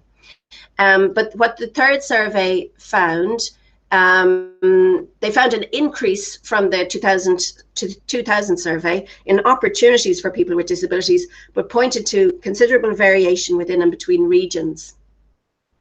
There was greater consideration of inclusion, anti-discrimination legislation and advocacy. But even though legislation is in place, operational problems exist. For example, in Asia, you can see the problem, a comment that came out here. Problems related to the provision of school PE lessons for students with disabilities include not many schools, no special facilities, no arrangements, poor family support, socioeconomic barriers, religious unconsciousness. And also the idea that there's no government policy to include disabled students to enroll in normal school. So that was from 2014, some responses, and also not enough staff to help students with disabilities, lack of material and human resources like teacher aides, lack of human resources to lead special programs. So also there was a perception in some countries that physical education provision for children with disabilities is best met through special schools rather than an integrated curriculum in mainstream schools. So all three surveys to date found that in some countries, separate provision usually occurs in the form of separate facility or designated special school. What we want to see in inclusion is an area where there's a range of options. I think CRPD very much puts the idea of choice in the hands of persons with disabilities.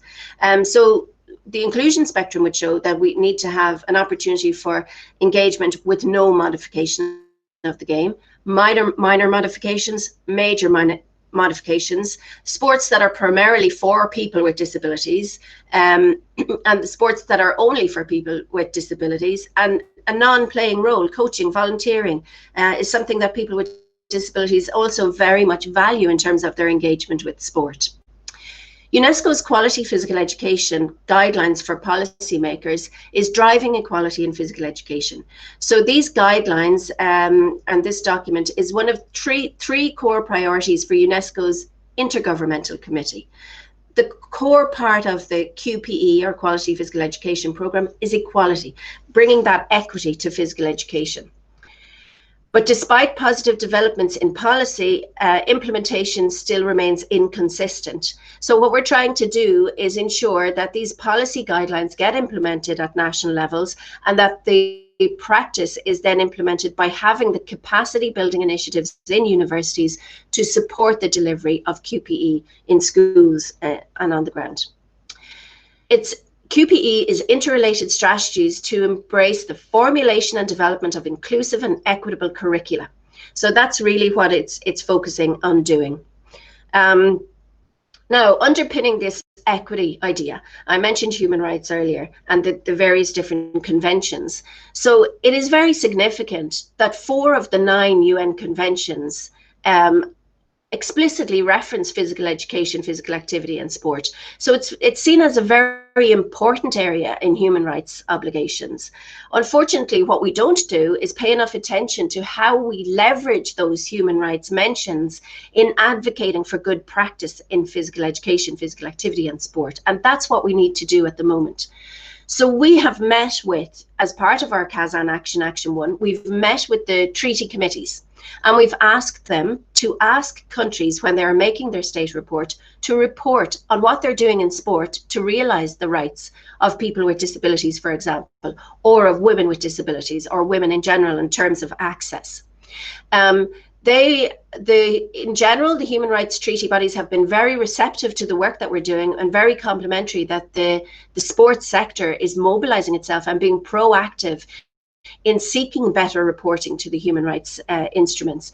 And the value of this for sport and the value of this for countries is that there's a few dimensions to that.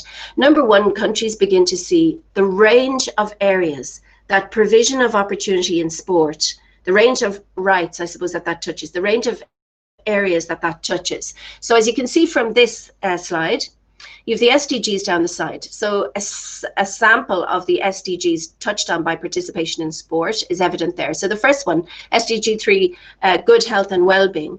We can see this in CEDAW, Article 12 on health, in CRPD on health and on habilitation, and obviously in Article 30, which is on sport. But in CRC, Article 24 on health and the rights of the children with disabilities and health again. Also, it impacts in education. We can see articles on freedom from violence, abuse, exploitation, even there, and so that's quite important and significant. Participation in economic and social life, freedom from violence and abuse. These are some of the areas and the rights that sport can help deliver on. Equality, non-discrimination, independent living, personal mobility. Participation at international level. So there are quite a range of areas that sport touches on that connects with both human rights and the Sustainable Development Agenda. So the reach of sport is quite vast. But how do we address quality physical education and bring that to a reality?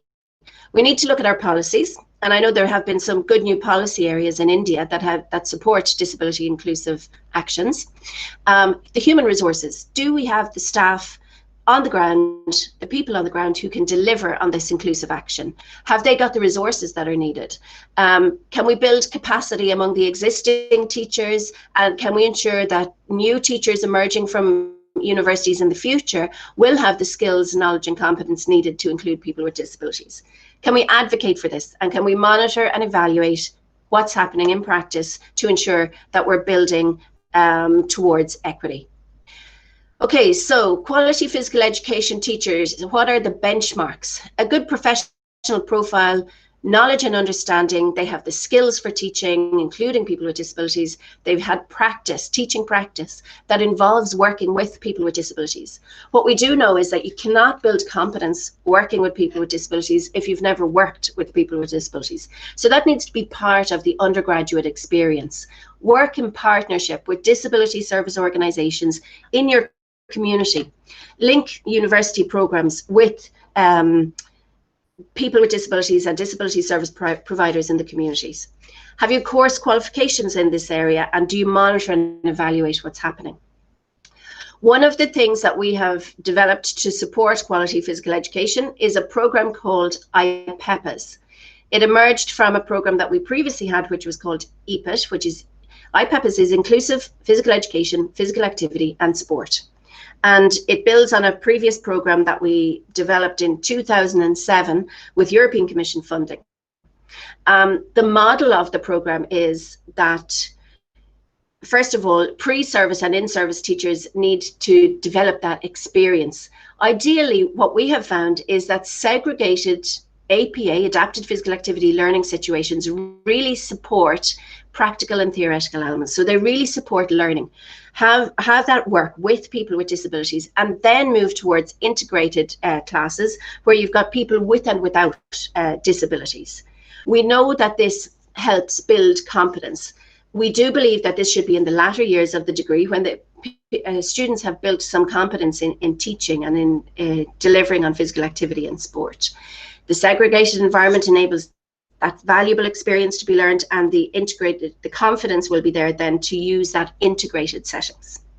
We have a range of resources that can be used by universities who want to set up a program like this, and they're available free of charge to whoever wants to do them, to quickly be able to, I suppose, upskill your own staff maybe, or develop a program for your university that'll enable you to make inclusive practice a reality. We have this knowledge, competence and skills framework. Where this is a sample from it, where we identify all the areas you need to cover to ensure that your program is fully inclusive. We have a functional map. So what functions does an inclusive physical education teacher do? And we've determined that they're in relation to planning, the teaching, the evaluation and support measures. And again, this is just a snippet from the functional map, but it'll show you all the things all the functions that an inclusive teacher needs in order to deliver. So IPEPAS is our new version of EPIT, and this aligns with many of the normative instruments I mentioned earlier, the International Charter, QPE guidelines, the SDGs, Kazan Action Plan, for example. And we've done this to bridge the policy practice gap that we know that exists at the moment and that the global survey pointed to. IPEPAS is a blended learning program. So we have online content and we have unit-specific online content for each practical unit, and then we have practical units. So across a range of different areas, from aquatics, martial arts, dance, etc. The idea of this is that it gets embedded into teacher training, education, in universities, for example, or that it can be used in-service training led by competent, maybe university staff or others involved in learning. You can map it to your national qualification framework, and we've made some suggestions in relation to that. And you partner with local organizations of people with disabilities. So that's the idea of the IPEPAS program. It's that blended learning program. Training and education providers can increase their capacity. It adopts an intersectional approach, so disability inclusion, but also looking at the specific and double discriminations experienced by girls with disabilities, for example, and other areas. Practitioners may engage with the online content independently. However, we do recommend that they complete the program through a university or an education and training provider. Who's it for? Well, we've made it available to in-service and pre-service training and education providers. And we do recommend that people complete the full session. The professionals who might be interested in doing it are physical education teachers, primary school teachers, those involved in early childhood education, youth work, sports coaching, exercise science, physical therapy, physiotherapy, occupational therapy, recreation and disability studies. So it could appeal to a wide variety of professionals. It was designed in line with the European credit transfer system, but this system can map to other systems around the world. So you can map it to your own qualification framework nationally and see where it fits there. Ideally within a kind of degree structure. The resource includes a sample template for national awarding body approval and shows basically how the hours allocation and everything pans out. How much time does it take to complete? Well, there are two formats. Complete the module yourself and meet the needs of learners, whether they're full-time students or in-service professionals. Sorry to interrupt, ma'am. Yes? Can you please conclude? We are running short of time. Okay, I'll skip forward. So there, I'm sure the organizers will share the slides, and there's some of our slides where our resources are available.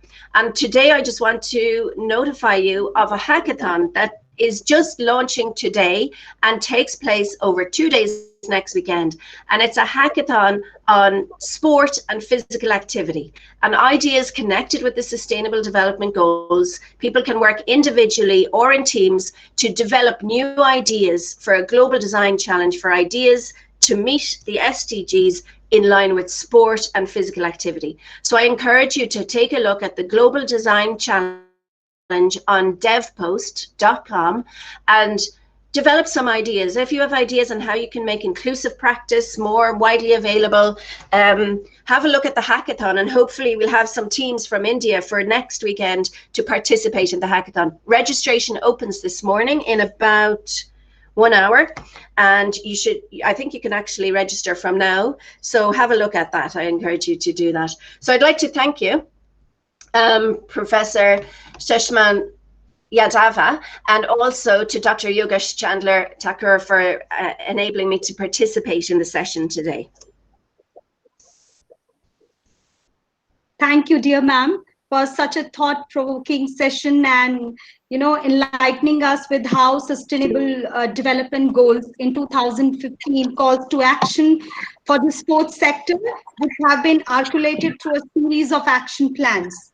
You discussed CAP, you discussed quality physical education sport policy follow-up framework, which is fully integrated with the within the SDG framework, while embedding human rights at its core. No doubt, if we want inclusion or success, we have to implement inclusion in letter and spirit, and the universities, the schools, the colleges to come as a role model to make this accessibility possible for all disabled. Compassion is not just, about feeling the pain of others. It is about bringing them in towards yourself. So inclusion is that philosophy of including each and everyone in the society. Now, I would like to call upon Dr. Poonam ma'am and Dr. Shalini ma'am to take the question. Over to you, dear ma'am. Thank you, Varna ma'am. All the sessions were quite informative and wonderful. However, there are a few queries and questions from the participants they've raised. So I'll take a few questions because of shortage of time. Question number 1 is specifically for Dr. Deepa Malik, ma'am. The question is, how can someone of a non-athletic temperament be motivated to use sports for their holistic growth? It's a wonderful question, actually. A lot of people say why India, being the most populated country, still has not that many in proportion medals at the international podiums.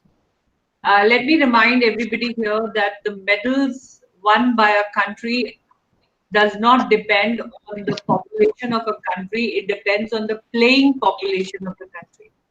And so the more and more of us play, the more and more of us we get involved with sports.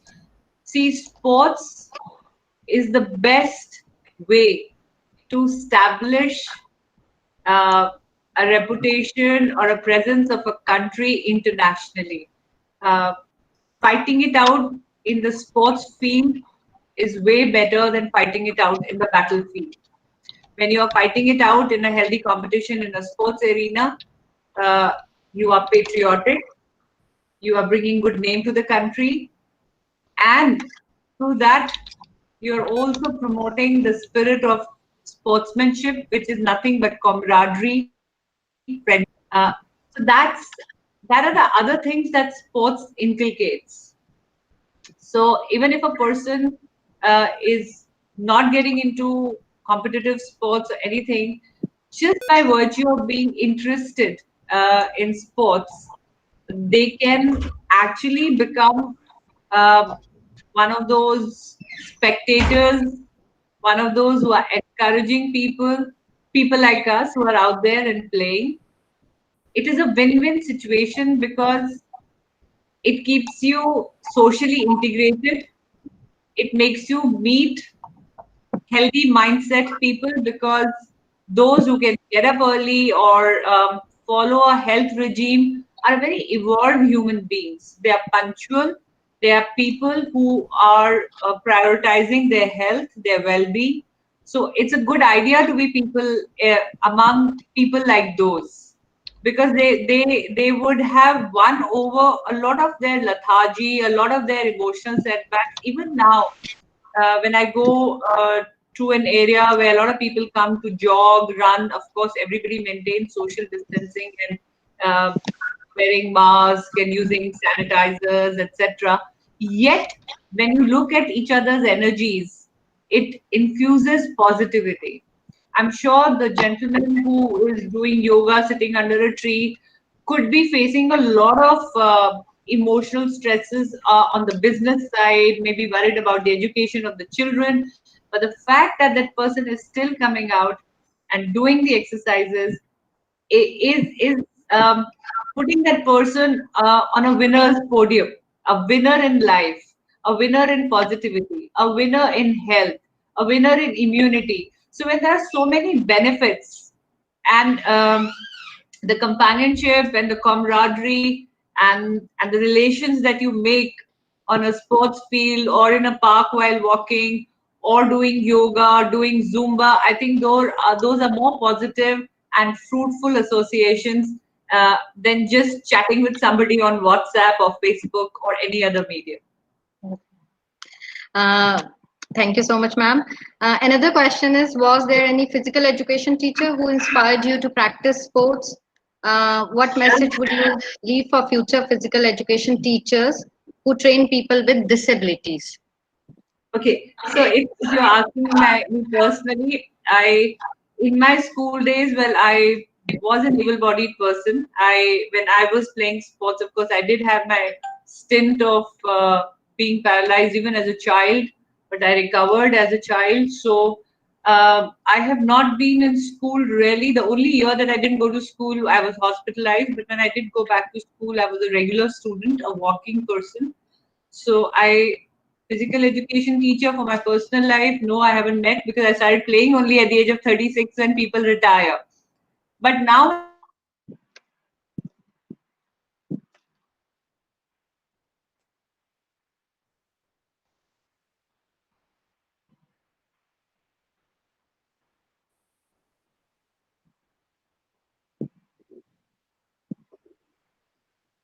Are you there, ma'am?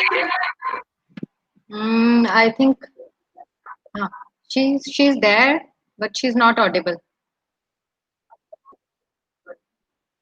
She lost her connection. No Deepa problem. You can go ahead. Okay.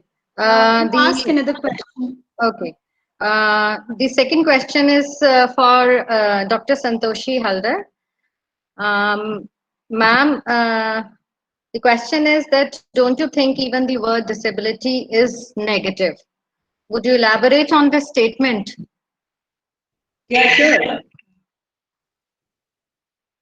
Yeah, so I'm so sorry about that. The slides were not at all visible, because if I would have known that, but I can always share the slides if you want. Yeah, see, the whole entire focus of this presentation was that just to remove this dis and to look from a neurodiverse perspective and lens, which starts with not the deficit, but actually the abilities and the strength.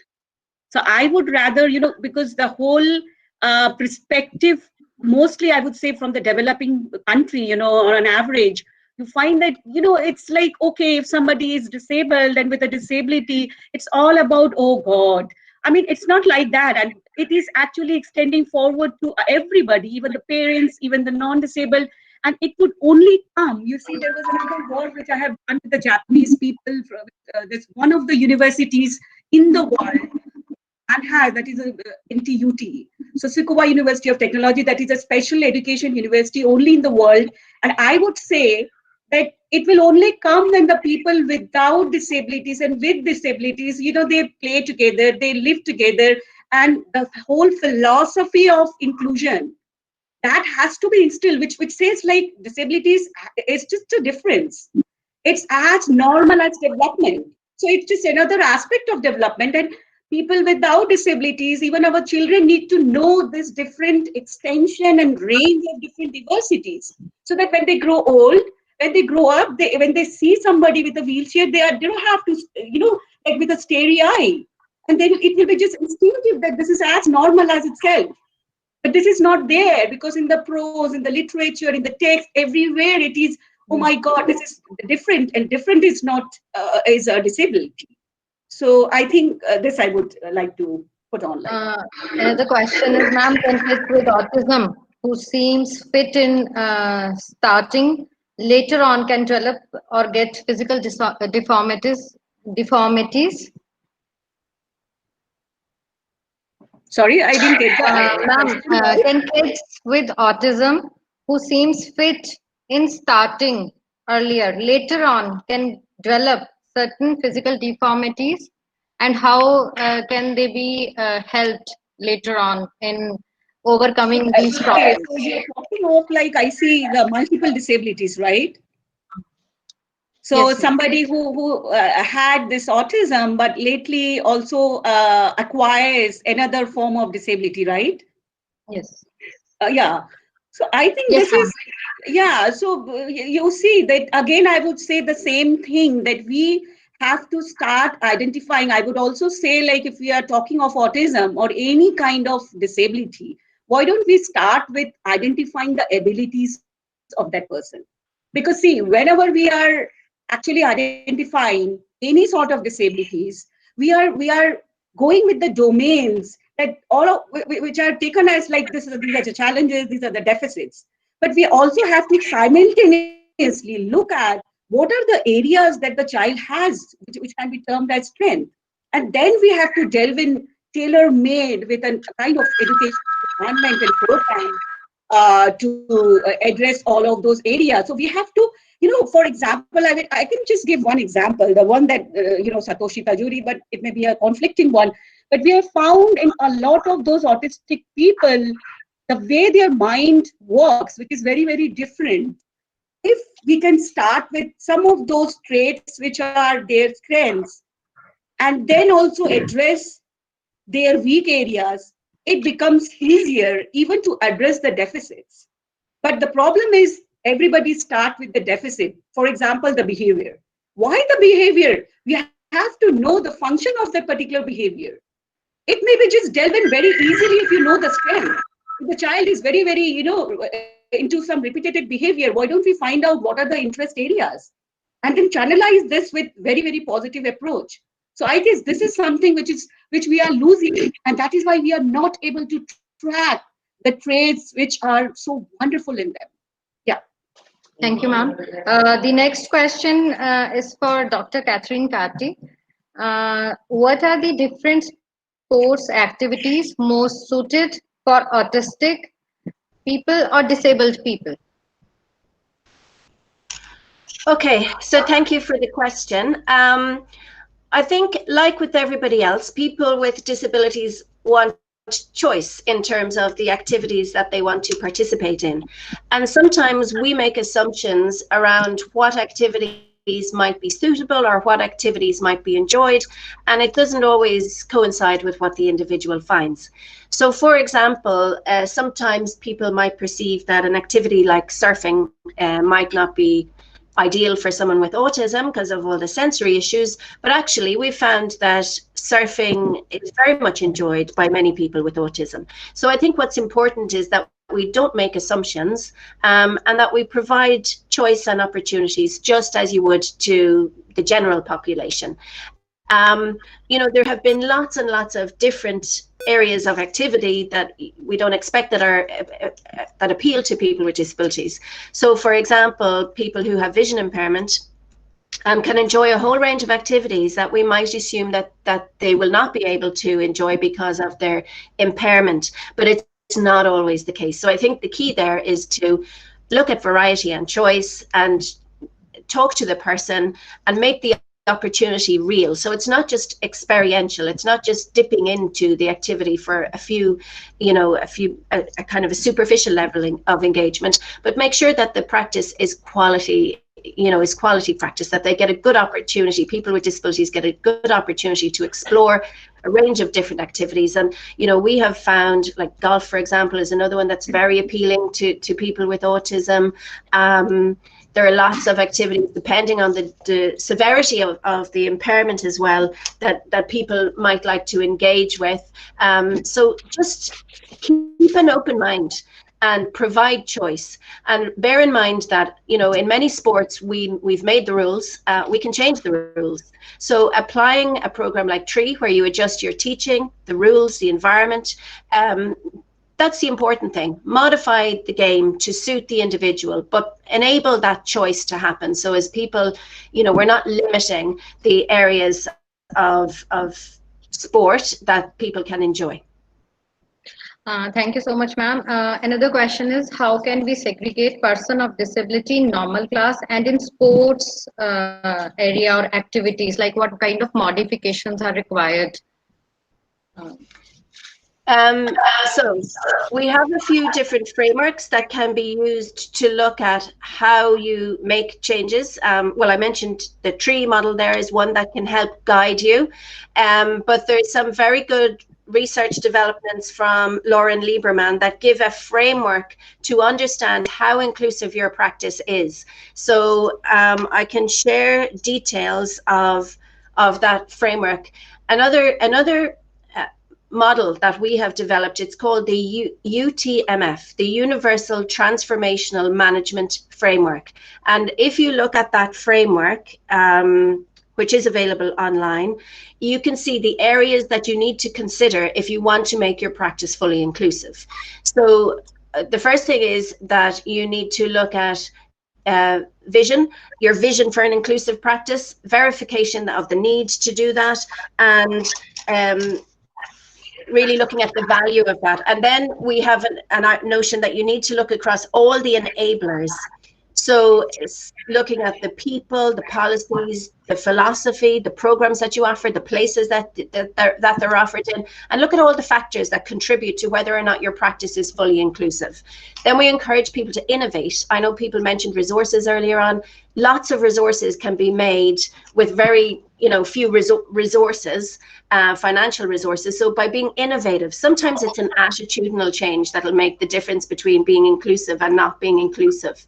And they're the kind of measures that I think are really, really useful to have in place. But the Universal Transformational Management Framework and a universal tool from Lauren Lieberman's research to assess your own practice in class and how inclusive it is a very, very good tool. We have a paper on that, which was produced by FIAP. So there's an authored paper I can share with yourself and you can circulate it that gives all the details of those tools.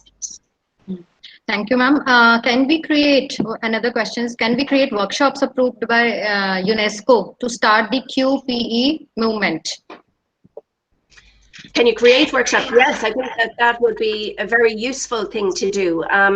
So I know at a national level in India, there is explorations around establishing agreements with UNESCO and others, but that aside, you can absolutely look at creating workshops within your own universities, etc., on QPE, what it is, how to implement it. So QPE is very much the guidelines for universities, and then IPEP is I think, really the capacity building initiative. So as universities can put that program into their schedule of programs, and then that will ensure that you're producing inclusive practitioners, inclusive physical education teachers, and that's really critical. A good supply of inclusive practitioners is really needed to enable the change we want to see on the ground take place. Thank you so much, ma'am. There are other questions also, but due to shortage of time, I'm ending this query session. Varna ma'am, over to you. Thank you. Okay, ma'am. Thank you so much, ma'am. Now I would like to invite Dr. Yogesh, Professor Suha Presidential Address.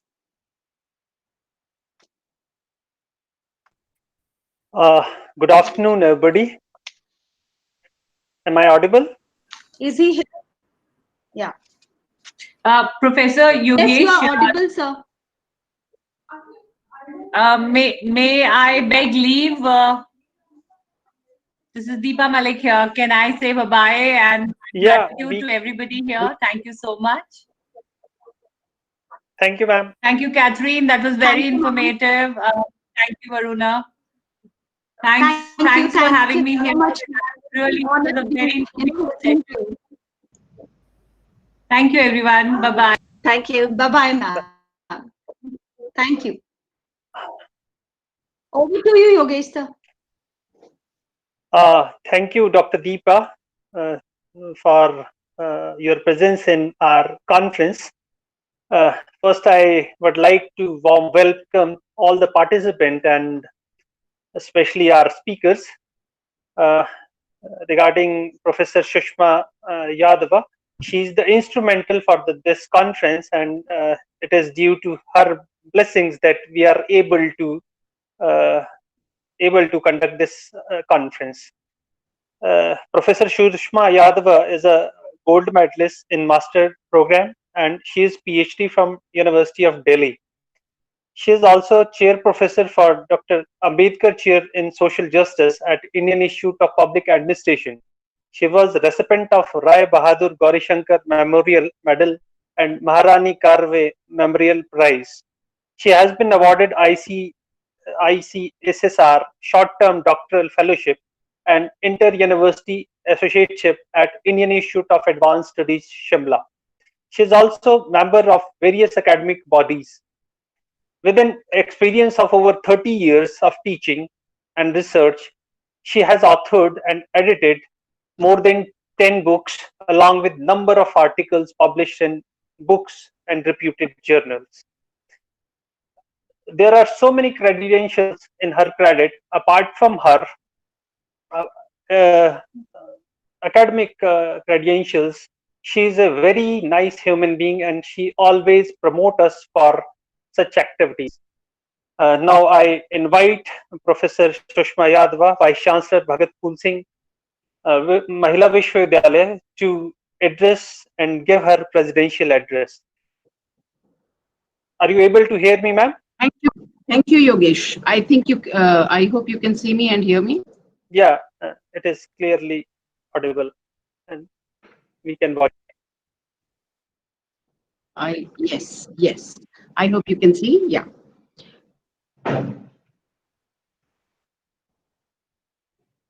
The speakers of today's conference, Dr. Deepa Malik, who's just left us, but nonetheless, she gave us a very beautiful presentation, which was quite inspiring. Dr. Santoshi Haldar, who represents TIS and Cornell University and a Fulbrighter, and I could partly listen to her presentation as well, which was a thorough research, and it was wonderful to see her. And Dr. Catherine Carty, again, UNESCO chair in Ireland University, and a thorough scholar on her own subject, was SDGs, and she did talk about it. Our very own Dean of Faculty of Physical Education, Dr. Suman Dalal. I think she'll speak after me.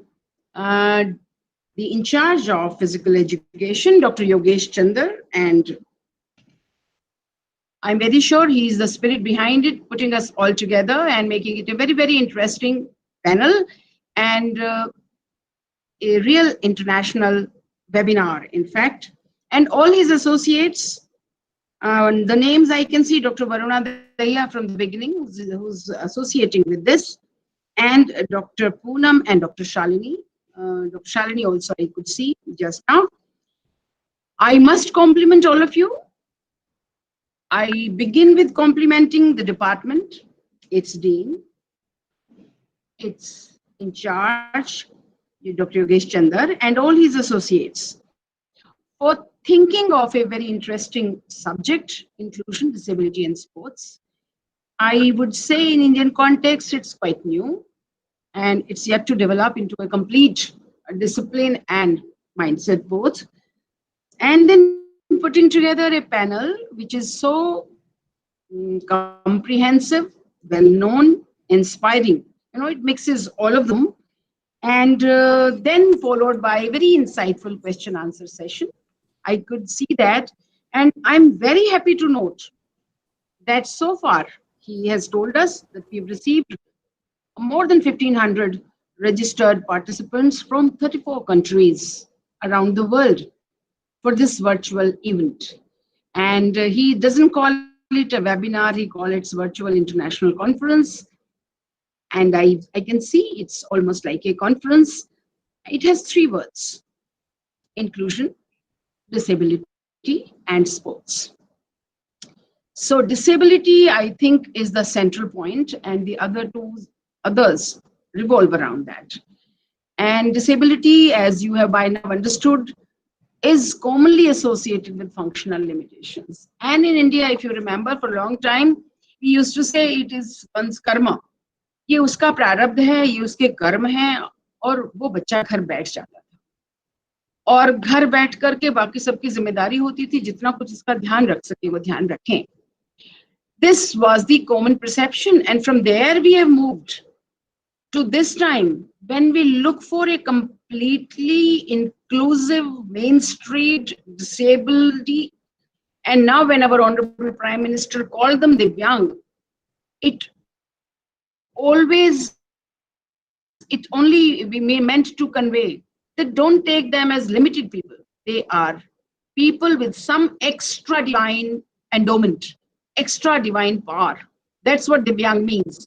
And so please keep in mind when you talk about disability, that disability is a limitation in one side, but it can be a manifestation of an extraordinary power in some other side. And you must have understood from Dr. Deepa Malik's presentation, a young lady close to us from this heartland, and who's risen from a disabled or from a limited ability person to a Paralympic medalist in many ways. And how she moved, I think she gave you the story, and it must have inspired many of you. The other word is sports, and I'll come to inclusion later. You know, I think for long years in India, we couldn't even ever think that a disabled person or a person with functional limitation, whether it is visual, whether it is hearing, or whether it is complete movement ability or disability or limitation, would able to be part of a sport activity or a physical activity. It was beyond the imagination of society as a whole, or maybe the world as a whole, which has changed over the years. And so it is now believed, I think after the 1994 World Conference on Special Needs Education, 1994, SDGs 2015, you had a very good presentation on that. And then Kazan Action Plan, which also was very well explained by the experts with you. They are experts, it's not my field. I'm speaking to you as a person who is interested in inclusion, and that has been my field. And inclusion includes all those who've been on margins or on outskirts or not in the mainstream of life or society. So these all conferences emphasized upon the inclusion of specially able people or people with limitations at all levels of education system, the worldwide. And sports was now recognized and now has long been recognized for its ability to empower people with all kinds of maybe disabilities or limitations, the word you can choose, or with divinity, and improve their overall quality of life. This was the purpose of including them. And it started envisioning, a world started envisioning that the games or sports can act as catalyst in creating awareness about its wish, its will to, or its capacity to empower people, inspire people, inculcate zeal in them, inculcate enthusiasm in them, and recognize special abilities of these sports peoples and upliftment of their persona by participation into physical activities. It was also recognized as a major area, and I'm speaking to physical education people here, that can act as a transformative tool in exceeding or crossing linguistic, cultural, and social barriers by becoming an important platform for inclusion and adaptation. And I think it is in this background that you must have conceived this conference and this exchange of ideas and exchange of research also. I'm sure by now, by these three very, very important and well-researched presentations, or a presentation by a person, it was experiential presentation, who's done it all, would inspire you as much like Andeepa and the other two who have worked on it and worked on it with heart and mind put together. So you must by now see how can we promote. I think that's an area of thinking and research for you. How do we promote Paralympic values of courage, determination, inspiration, and equality among those who are either having some disability or some functional limitation or some impairment or some divine quality? You bring them all together. You also know, because SDGs have been explained to you, all the articles which were there, 3, 10, 11, 14, I think which were covered very well by Catherine Kati. And also you understand by now the promotion of diversity, promotion of sports among the excluded or including them into sports and inclusive sports would, by creating a caring and cohesive society, by making people aware, by promoting well-being, and it also enables people with disabilities to make healthy and active and proactive choices about their lives. So you also now by now understand that inclusion is required. Why is it required? And I would say inclusion is required, you understand, when you know why exclusion is there. What is exclusion after all? And this you please understand in the context of the physical impairment or disability or divinity as we call it. When you are you denied access of ownership, excess of control over resources, excess of movement, excess of mobility. Access is here access to ACC, which means you can really reach those places and right over one's own body, our own productive and reproductive resources, opportunities for education, opportunities for health, opportunities for public amenities, opportunities for leisure, opportunities for recreation, and opportunities to enjoy and move in public spaces and fulfill your basic needs, your fundamental rights, your right to socially interact, your right to organize and mobilize and be mobile yourself, and ultimately the question of human dignity. If we are able to inculcate all these values in our education system, I'm sure we can think about the physical education of all the Divyang Jan, as our Prime Minister now calls, and I think this is a very beautiful concept. I remember one of my classmates who was visually impaired, but he had such a sharp memory. It was like a photocopy memory, and such a beautiful and authentic voice that we could never ignore him. And so we just have to recognize that special ability which all of them have, encourage that and inspire them. And here comes the role of teachers. Since you're organizing this virtual international conference in a university, in a department of education, the teachers must be able to get out the best of a student, which Swami Vivekananda also talked about, that it is the best in a human being, in a child. So please understand the special ability of your child. Do not go by the physical limitations which you see, but try to understand what is inside the child and then plan for inclusion. You now understand inclusion is important for sustainable growth, and inclusion is important for a very, very empowered nation and world at large. The world thought about it when the American president said, the world belongs to everyone and everyone belongs to the world, and which included all those who by now or before it were thought to be or recognized as people on the margins. So bring them into, and when we say in India, Vasudhaiva Kutumbakam or Sarve Bhavantu Sukhinah, then we talk about everyone. And therefore, I think by now you understand you have to mix up your head and heart for finding solutions to such problems. You have to build knowledge, skills, and competences to think about special education, as I think most of our experts or panelists talked about. But I would say, above all, the mindsets have to change.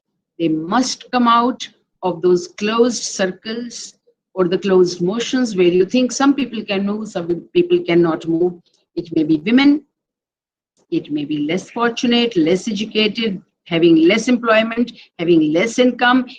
It may be women, but here we're talking about physical disability or a special ability, which we now say, but we must think out of the box. We must think beyond the compartments in which we had been taught by now, what we were thinking by now. And so therefore, evolve a mindset, first of all among teachers and then among rest of society, where you can and plan inclusively and think beyond the set binaries which you have till now and the conventional thinking. Then I'm very sure the universities will be able to play their role. The teachers like you who are part of this conference would also think beyond those closed corridors or conventions or margins.